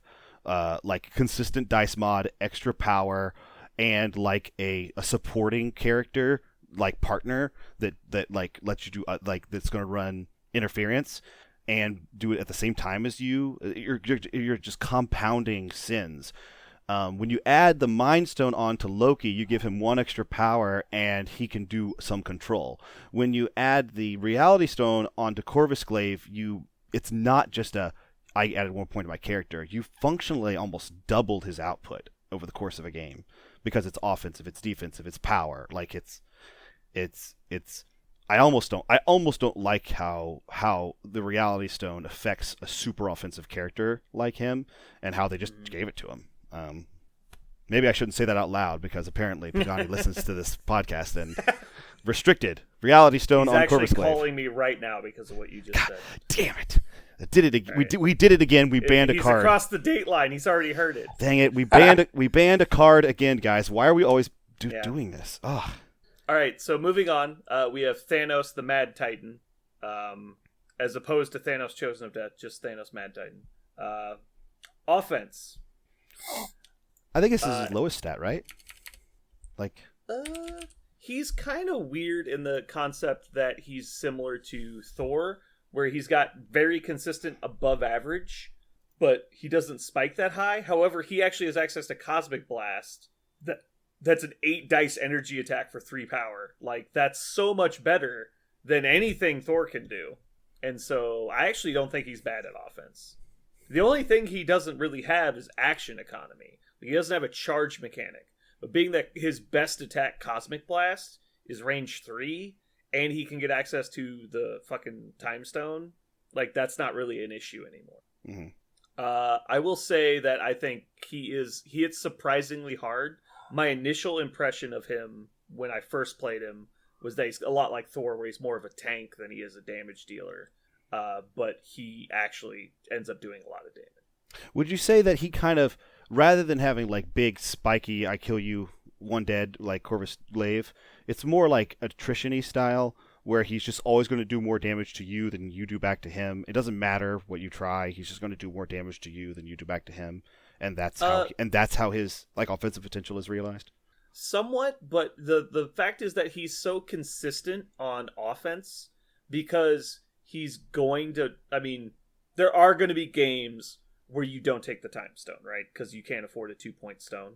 But you're always going to have at least 1 or 2 stones that give him more power, and he's going to get so much extra power from those stones, because he's either taking the Power Stone or the Soul Stone if you're taking a bunch of 1-point stones. Even if you just take the Power Stone on him, which isn't, I think, even the best way to play him, it's still 3 power a turn, which lets him just fucking line up and blast someone with 8 energy dice. If he was just a turret that cost 7 points and moved and shot an 8 dice energy attack that had wilds to move people, that's honestly better than probably the Maw. Because he's not going to die. Like, I think that's already better than what the Maw does, and obviously he's more expensive than the Maw at that point, but he's so much harder to kill. Like, so ridiculously harder to kill. No, I think he's at least a 7 on offense. Really? The strike, wow, 7. The strike is only... It's really the Cosmic Blast, because he's got access to multiple damage types. He's got a range 3 energy attack that can do 8 dice of energy. How many characters in the game have an 8 dice energy attack? And how many of them cost less than 3? Well, this costs 3, right? Precisely. Right, it costs exactly 3. But you don't have to spend 3 on it, though. If you only have 2 power, it can be a 7 dice energy attack. It can be a 5 dice energy attack. It's variable. It costs 0, and then you can spend up to 3 to increase the dice. I'm sorry, Brandon. Did you say you were going to rate him at a 7? Yes. Oh, for some reason I heard 8 so many times. You're talking about the 8 that I thought you said 8. I'm sorry. Sorry, no, that was 7 dice. I think he's at least a 7. I honestly wouldn't be that upset with an 8. Obviously, him being a 6 to 10 point character, he's going to hit a lot harder than like a lot of characters. I will fit him confidently at a 7. On the high side of 7. I don't think I'd confidently put him at an 8. Him not having a non-attack or non-action costing way to damage people, I think is the only reason he's not an 8. If he's not, because like Thor can just declare that you dodge 5, right? Like he can just say that. There's nothing that you can do about it. As where Thanos has to spend an action to try and hurt you. Yeah. Jeremy, thoughts? I mean, he's got your staple gain power with the 6 dice and all that, but yeah, his meat and potatoes is in Cosmic Blast. He has plenty of power to use it. I mean, 6 or 7. It's just, and it is power. It's the energy one, so that's the best one to have. Yeah, I don't mind 7. His strike also having a throw being base 6 dice. Like I think he would be a 6 just based on his strike. If he had no other offense than punch, I think he'd be a 6. I think he's a very high 7. And the only reason I don't say 8 is because he doesn't have any way to just go crazy.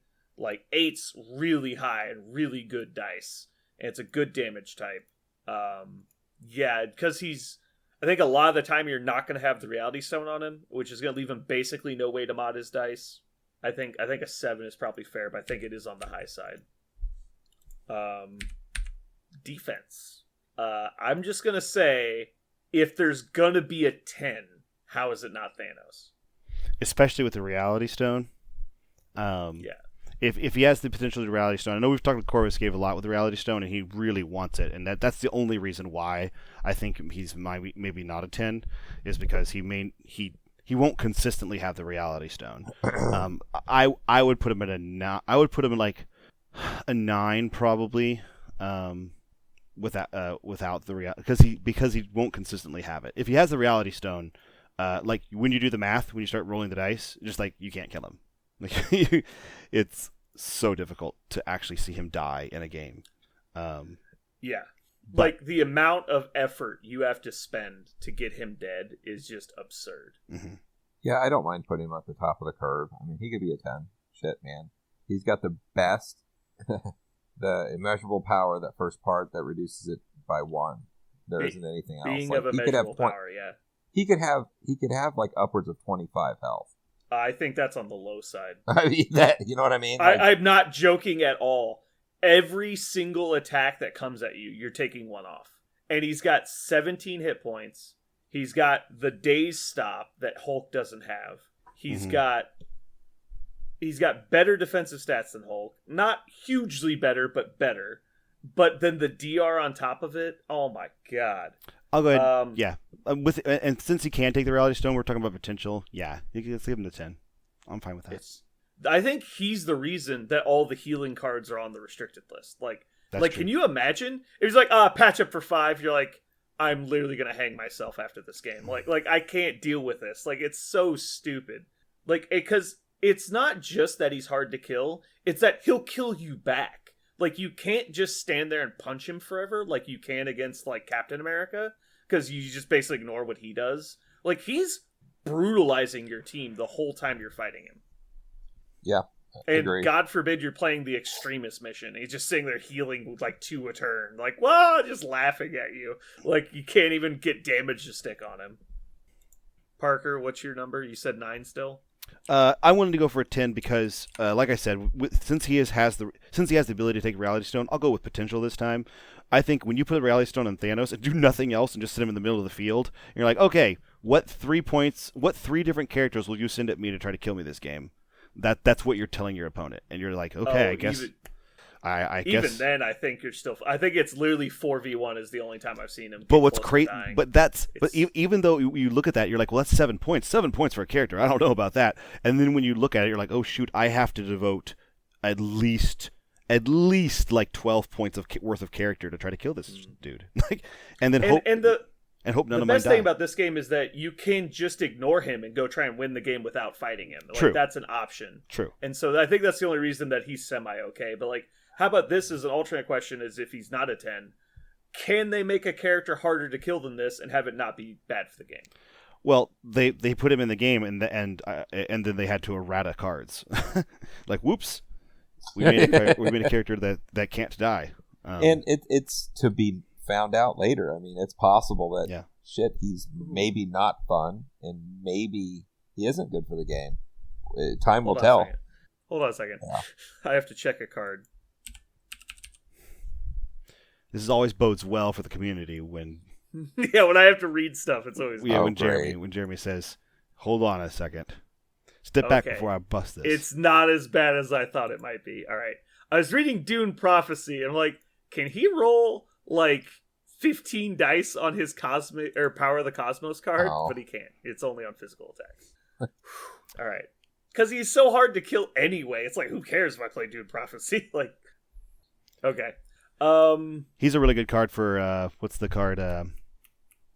Actually, is he a good card? Nope, I think he'd be bad for that. Never mind. I withdraw my idea. Blind Obsession. Yeah, first I thought Blind Obsession, but I was like, actually no, because he actually is going to be focused by the whole team. Yeah, exactly. So, he's fighting 3 people all the time. Yeah. It's not. The biggest thing. Actually, let's finish up. So I'm saying 10. I think I'm mainly saying 10 because if they printed a character harder to kill than this, I think it'd be bad for the game. Like, regardless of their point total, even if they cost like 8 points, like it's you can't make people this hard to kill, and he could potentially only cost 7 points and be that hard to kill. Like, it's silly amounts of defense. I think they hit the mark on Thanos. He's not completely game wrecking, and the player playing Thanos feels the punishment of his point cost. So I think they've pretty much done a good job of finding that sweet spot. And also from like a comic book perspective, it's awesome that he's so hard to kill because in so many comic full panels, it's Thanos and all of the Avengers all hitting Thanos, and he's still just like shooting blasts and punching people, grabbing people by the throat. He's exactly like that just guy. Terminator 2ing, walking through a hail of bullets just to get somebody and strangle them to death while they keep shooting. It's even more like Terminator 1 because he looks precisely the same. So, steel-jawed, moving forward, implacable as death. Okay, moving on to support. Surprisingly, he's actually really good at support. Yes. So just straight up, Cosmic Portal, obviously huge. Death Decree, awesome. Access to the Space Stone, which is pretty unlikely. However, I guess that's really the only one that helps your teammates. Mm-hmm. Oh, we didn't talk about on defense. Immune to stun is also huge, considering he generally is going to generate multiple power. So, yeah. Moving on. His faction ability, which on the front side isn't really support, it's just victory points when you KO people. But on the back side, it changes to during the modified dice step of an attack, an allied character can take up to 3 damage. For each damage they suffer, they may re-roll a die. And then if they would die from re-rolling, then the attack immediately ends, because obvious. I guess it's not obvious because that's the only time that could really happen. And so nothing says stop resolving an attack, so I guess it's important they put that in there. But it seems pretty intuitive. So, Parker, what's your thought on the support ability of Thanos? I would say, gosh, he has so many tricks. He's got what you want, which is mobility, and he's got the ability to buff damage. He feeds to their well. We've already talked about how they can play. With 2 of their characters, they can play a really strong objective game anyway. A really really early aggressive objective game. But because they're always so outnumbered, he's helping their team win with his ability. And then if he starts to lose on the backside, then he just turns on the monster damage to just finish the job. Gosh, is he like a 7? Is he an 8? I feel like he's somewhere between 7 and 8 because he has so many different things, and he even has the power to do it all. I feel like he actually does. Yeah, from experience playing him, he generally isn't super power hungry. Right. So I feel like he's got to be somewhere around a 7 or an 8.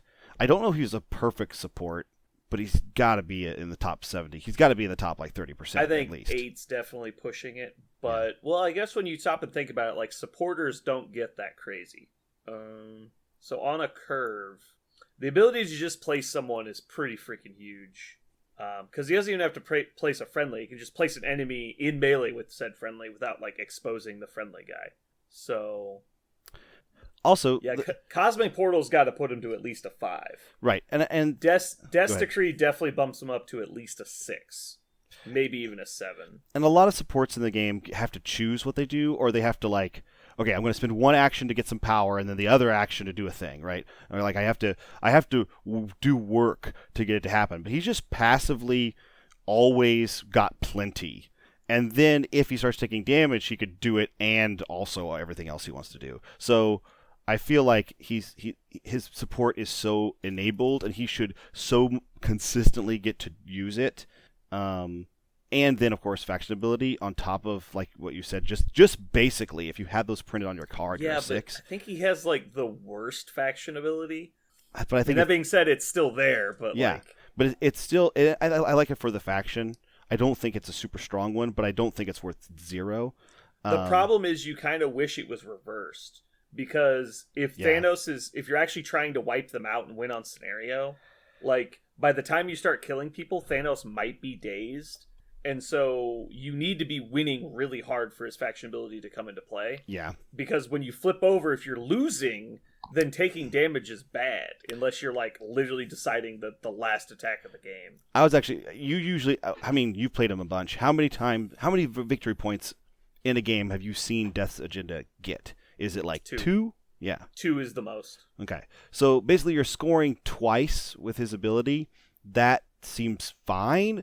But I think you're going to see other objective-based abilities like the Kingpins or Spider Friends, sort of, get you a lot more VPs over the course of a game. But it's not that. But this is 2 in addition to all the ones you could be getting also.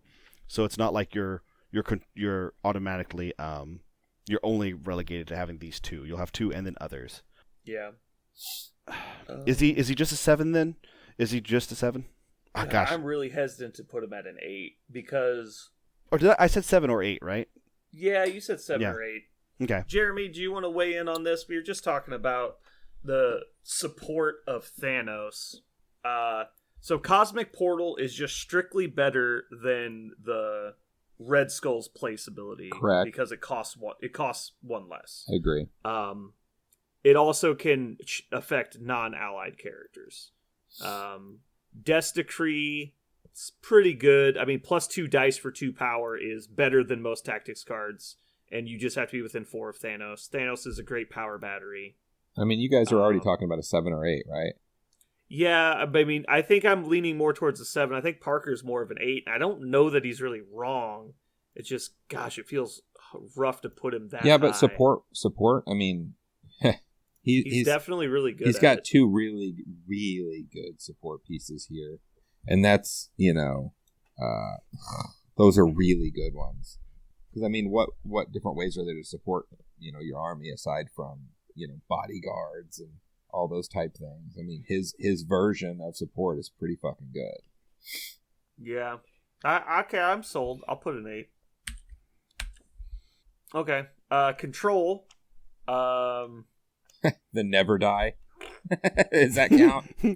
I'm standing here. So, his basic strike on a wild has the ability to throw any size character away, which is nice for taking points. His Cosmic Blast on a wild, which can roll up to 8 dice on its own, pushes target character away short and gives them the slow condition. That's pretty good. And then Cosmic Portal, he can just place enemy characters within range 4, which I can tell you is silly, especially when you combine it with the Mind Stone that he commonly takes. My usual loadout is Time Stone, Mind Stone, and then I put Reality Stone on Corvus. And so he's moving, like, you could potentially, let's say, hypothetically, you are going to lose the game because on the other side of the table, so-and-so was on a point, and it was just, they're going to score and you're going to lose. You could move medium 3 times, place the enemy character within 4, range 2, and then Mind Stone someone else. Like he can impact a scenario ridiculously every turn because he doesn't have to pay for his Infinity Stones. And it's just so silly. Like, he is what feels like to me the most powerful control character I've ever played with. But to do that, I think he needs the Mind Stone, but he can do it without. Like, the ability to move people around. He can't throw terrain is like the only thing he can't do. But that's more of a damage thing than a control thing. So we're talking, when you're talking about this character, you're talking about a 9-point Thanos, which... I think 9-point Thanos is normal Thanos. Sure.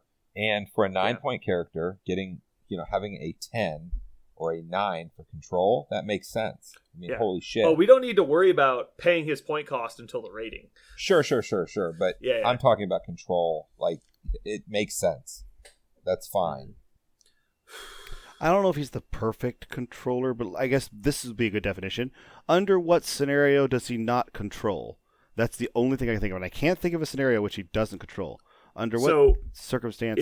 Is it exactly the psychic force field thing that Tactics card is? No, he still gets to, because those aren't from psychic attacks, right? Am I crazy? Just a second.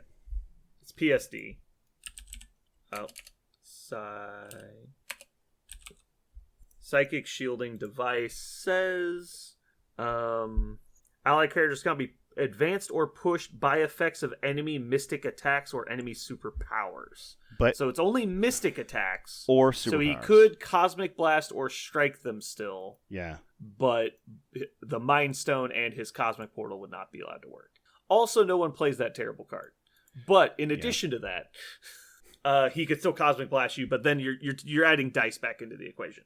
But the fact that they can play the best card at stopping that from happening, and you still just do it anyway, it's like, whatever. Yeah, that's what I'm saying. Like that's what I was like. Not to mention, he'll just kill you. Like, he'll just walk up and kill you. If the definition is of a 10 is that he has perfect control over enemy characters. And he even has the ability to give out slows, so he's even controlling their speed unless they... Right, that's what I'm saying. So he has the ability to throw any size character, his ability to push any size character and slow them, he has the ability to place any size character, and he has the ability to advance any size character. Like, I think it's really weird they gave... And he can literally do every one of those things in one turn. I think it's really weird they've made Cosmic Portal any character... Or another character rather than another friendly. Another friendly makes sense. It's really weird. I think it should have been allied character because it's nuts.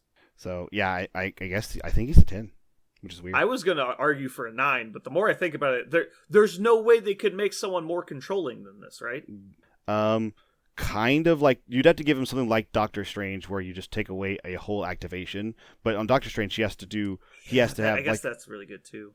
You know what I mean? Like, but that's what it'd have to be, right? You'd have to just be like this. No, actually, I'm going to argue against a 10 because he doesn't mess with people's actions. That's true, and that's something he could do that he doesn't. Therefore, there is opportunity for improvement. Okay, so I think I'm going to argue a 9. Okay, I agree with a 9. I do think there's things that he doesn't control, and of things, okay, 9. He's not perfect, but he's pretty damn obnoxious. Yeah, he definitely controls placement on the board. Your things are not where you think they are. That's he's the best board manipulator. Yeah. Someone is messing with stuff on the document. Nope. Yep. I literally just watched the number get deleted. All right, I put it back. It's fine. So moving on to role, and I think just like Thor, he has his own role called the Thanos role. He plays the Thanos role very well, and he Thanoses a lot. I don't know. Because he's literally impossible to kill, and he's not super high damage, I tend to lean towards Brute. You could also call him a controller or a defender. I think Brute is best because he's unkillable. We've already said that, right? Like he's damn near unkillable. Yeah. I think it's Brute because he's winning with blunt force trauma. Just bam, bam, bam, bam. He's gonna wade into the enemy, just declare he's immortal, and then just slowly grind you to dust, which I think fits the Brute role the best. He might do said thing by throwing you and teleporting you and pushing you and advancing you, but besides all those things, he's a Brute. Okay, so now the rating, and this is where we have to take point cost into account. Yeah. These numbers are not the sum of its parts, or else he would be a 9.5. Well, I will say he has felt worth his points in a lot of the games I've played. When I play Black Order, I pretty much exclusively play Thanos, because the only reason not to play Thanos is to take the ball, and I've recently discovered that's a terrible decision. I recently discovered he's the worst character in the game. The Maw? Yeah. That's. I hope it's not always true, but it feels true right now. Anyway, you distracted me with how angry I am at the Maw, but we'll move on. To Thanos, the Mad Titan. Everybody get a number in your head. Think of what number you think he is. And then tell me when you're ready. Okay. All right. After 3, everyone say it. After 3. All ready? right. 1, 2, 3. 8. 7. You fucker. Parker, why is he an 8? It feels like we're all in the same category here. Yeah. The 11. fact that I was going to say 11. Parker, I'm going to bring you up to an 8 right now. You ready? Go ahead. Versatility. You get to pick your stones after you see your opponent's roster. Yeah, there's so many, the only reason why I put him at 7, and this is the only reason why I put him at 7, is that he is commonly, I think perhaps, and maybe I'm wrong, I feel like he's almost always going to be the centerpiece of a Black Order list, and that is what he is only. I don't see him doing anything else. That being said, he is such a wonderful centerpiece. What an amazing centerpiece. I think it's kind of like he's strangely we're talking about, I know we kept talking about Black Dwarf, but he's kind of the same thing. I don't know when you see Thanos on the board except with exactly Black Order ever. Whereas you'll put Thor in Avengers, he's dual faction, but you can do that because he's got a good reason to be in Avengers. But with Thanos, under what circumstances, I'm like, I got 9 points left in this list. I'm going to put it all in one model. Magneto, you're fine. Magneto's only 6. He's 3 points less. No, he's 15 when I take Thanos with him. So we haven't talked about that yet. So the point is, in terms of a character rating, I will go ahead and I'm looking at the other 8s right now. Yes, he belongs in that group. I will say 8. The only reason why I had him down at a 7 is because he is, even though he himself is such king shit of fuck mountain, he does everything he wants, everything in the game he can do, and he does it while never dying. That's such a big deal. He's just one model, and you end up making your list usually maximum 4, and that's not bad. He'll still do well because he's so good, but because of that, I thought maybe that detracted him in points because he's such a centerpiece model, and maybe that made him worse. But maybe that just makes him better because if you're about overall rating, just him by himself, since he can put whole games on his back, then yeah, I will say an 8. Maybe he's even a 9 because he's maybe the no, he's gonna argue a 9. I'm putting 8 down. The reason why this gets out of hand. The reason why dude. I'll finish my sentence because the only reason why maybe he's a 9 is he might be the only character in the game that you can go, yep, I'm just going to go and put Thanos on the board. I'm just going to go ahead and win with this model. I don't know what other. I mean, maybe Doctor Strange goes up there too, but that's like. I don't think Strange can win the game on his own. Yeah, but although I will say Strange is worse and better than I thought he was based on reading the card after playing a bunch of games against him and playing with him once. Okay. He's different. I expected him to just be like king shit of fuck mountain, like Thanos kind of is, where he just does what he wants whenever he wants. And he's got a little bit of that appeal to him, but he feels a lot more limited than Thanos is. He doesn't have the just complete freedom feeling, where it's I need to move way over there, clear off this objective, and kill that guy. And you're like, got it. And then you just go do it. Like he doesn't do that. Yeah. But he does do the things he does extremely well. Doctor Strange is more supporting than I thought he would be, but less overpowering than I thought he would be. Here's a little thought exercise while we're talking about Thanos. This is the I know we're still talking about Thanos, but I'm curious. Mm-hmm. Is there a faction that he goes in for like 9 points? Like you take the kit Thanos and you put him in a list knowing that you're going to play like 2 or 3 other characters with him? Yes, there is. And I actually wanted to bring this up next anyway, so I'm glad you asked this. The answer is Brotherhood of Mutants. And you take Thanos, Magneto, and Taskmaster at 15 points. And you laugh at your opponent. Yeah, that's a lot of sticky character. And then when you play 17 points, you just pick up 2 stones and keep going. And then when you go up to 18 points, you upgrade to the time stone and you keep going. It's going to be amazing. I was trying to think of like of a leadership ability or something like that he would really like, because his leadership ability is the most lackluster part of him, which is not. Well, a lot of them, Web Warriors. I say he could like. Oh, he's so good at control too. And you know, also the other characters in the faction are pretty cheap, right? So you can do. But just imagine Thanos with great responsibility. So he gets to reroll his skulls and gets to reroll a defense die for free. He's gonna be even harder to kill.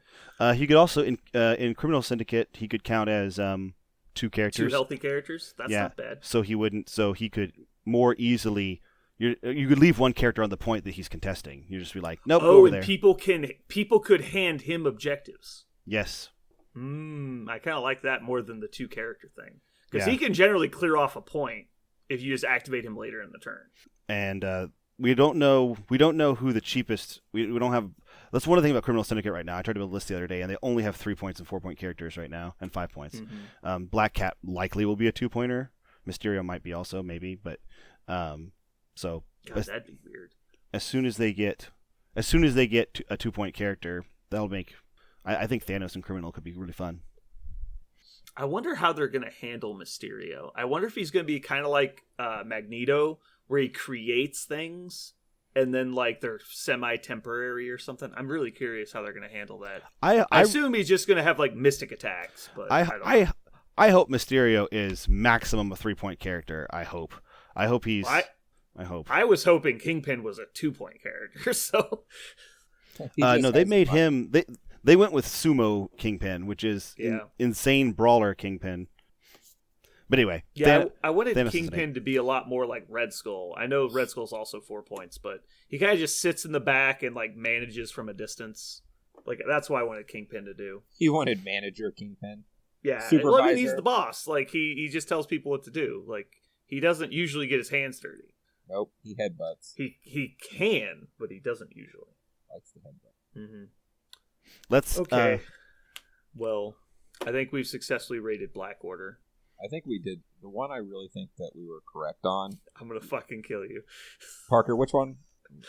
I'm pretty sure the Black Dwarf was exactly. I mean, I was curious. I'm just saying.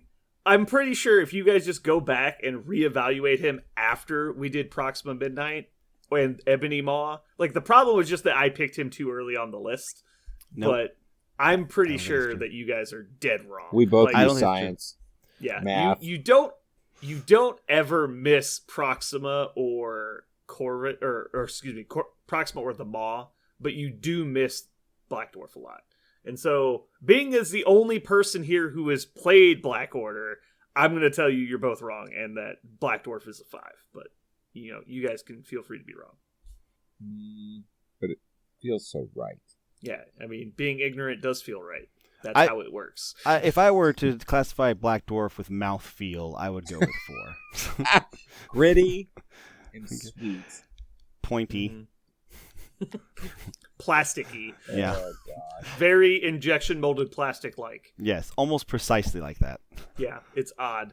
I would say that it doesn't quite fit in my mouth, but I can get the accent in. I would say it doesn't quite go into my mouth. Oh my god. It is way too late.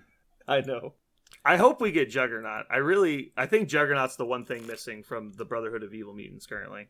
I think the one thing that's missing from the Brotherhood of Evil Mutants is I'm the Juggernaut bitch. I don't know how they print that on a card for a game that children can play. It'll have the wild symbol somewhere in there, and then the crit exclamation point for the eye. Yeah. I just feel They'll just use the symbols on the dice to spell out. Because that poor character got boiled down to that exact moment in that movie, and now that's the only thing anybody knows about him. But man, I like how they got literally everything about his backstory wrong. Yeah, like they couldn't name a single thing that actually happened to him in his entire life. Like he's not Charles's brother. He's not a mutant. He's like all this stuff. What the fuck? All right. Well, thank you everybody for listening to this long ramble, but we had to get some stuff out, mostly about Magneto. So we're going to call it a night, and this has been Brandon. And Parker. Jeremy. Good night. Thank you for listening to the MoCan Community Podcast.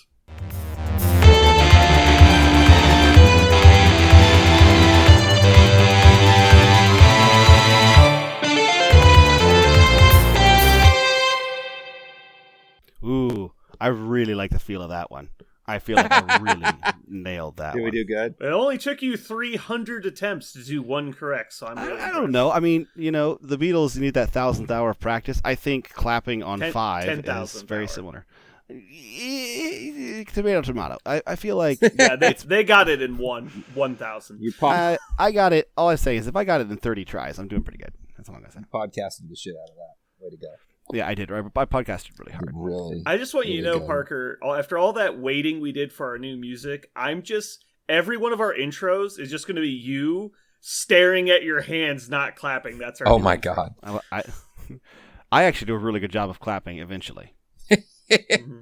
If given a chance and 1,000 tries. Yeah. After being told specifically that I'm going to shoot you in the face if you don't clap, you're not too bad at clapping. Today you didn't have to threaten me once. Today I was just it's true. I was ready. 0 threats of bodily harm had to happen for Parker to perform a simple task. I call that growth. 10,000 monkeys and a typewriter, right? You can clap, something like that. Broken clocks are always right. That's the saying. Broken clocks are always right. Yes. That's true. Mm-hmm. I can remember learning about that in the schools. Yep. In my old shul house. Mm-hmm. I blame the schools. Kindergarten. Something. Mm-hmm. Uh-huh. Okay. Well, that was fun. We've only had to stop and start again so far. I'm sure everything's going to be fine. There's no way it could not be. All right, Parker. Jeremy, is there anything we need to tell Parker that we talked about earlier? Should we bring up the fact that we voted him out of the podcast? I'm a manager, so I'm going to tell you right now, that should have been saved to the end. I'm a manager as well. Parker, are you a manager? Yeah, I've been a manager. Have been or are? Yes. So we're supposed to do the management cookie. We say something nice, and then we let him go, and we tell him how great he did for us whilst he was here.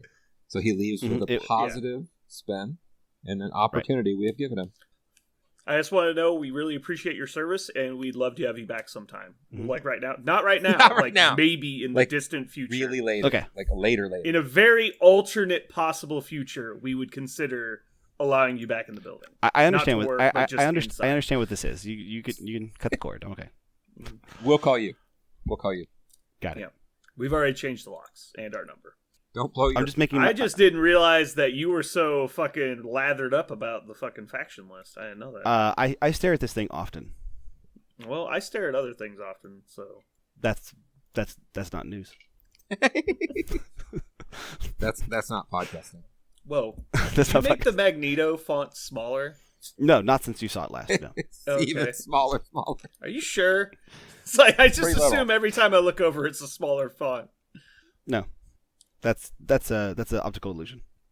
It's small to very small. Are you trying to make it smaller? I don't know if you can. No. Is there a font size 0? I'm at 0.1 right now. I'm looking at Toad. Is he going to change your game? Are we going to rebuild all the lists? I haven't thrown any models away yet, but that may change soon. I still, my prediction, hot take for 2021, Brandon plays Toad only. I was watching Honest Trailers, and he was doing Firefly, and he said Jane from Firefly is just Starscream. Yeah. Because every time Mal leaves, he's like, I'm in charge. Like, he's like trying to take over the ship. Yep. I thought that was funny. I had never seen that one before. We're going to adjust our Loki rating, because I think we were all a little loopy from it being so late, and we way overrated Loki. And so I'm going, not his individual stats, just the final grade. Sure. And so we'll talk about that. I'm actually going to take this out of announcements and we'll just do it with the other ratings. All right. I think we're about ready to start. Does anybody have any other issues that we should bring up before we start? Slightly hungry. Just kidding. Sandwich. I'm gonna mail you some food, Jeremy. Okay. Here's one bagel bite through the mail. One pizza roll. One pizza roll. All right, Parker, I'm going to have you do the news bullet points, and then we'll talk about each one individually. You want to do all of them together at the same time? No. Just do one. We'll talk about it, and then I'll just let you go into the bullet points. Flip and sweet. Got it. Talk better when we cast for reals. I'm really, really good talking, Megan. Let's do it. Talking bacon. What? Okay, community. MCP. Oh God. My favorite. My goal is every single time you do that to actually chuckle. So far I've gotten every podcast. Every time you do that joke. You're intentionally chuckling? No, I'm chuckling. I just realized that I am. Like I realized that I was last episode. I was like, I'm always chuckling about this. Like every time he does it, I giggle. And so now I realize that, and so I'm waiting for it. I'm wondering which one you're going to pick. And when you do it, I go, every time. I don't have to force it out. It makes me happy.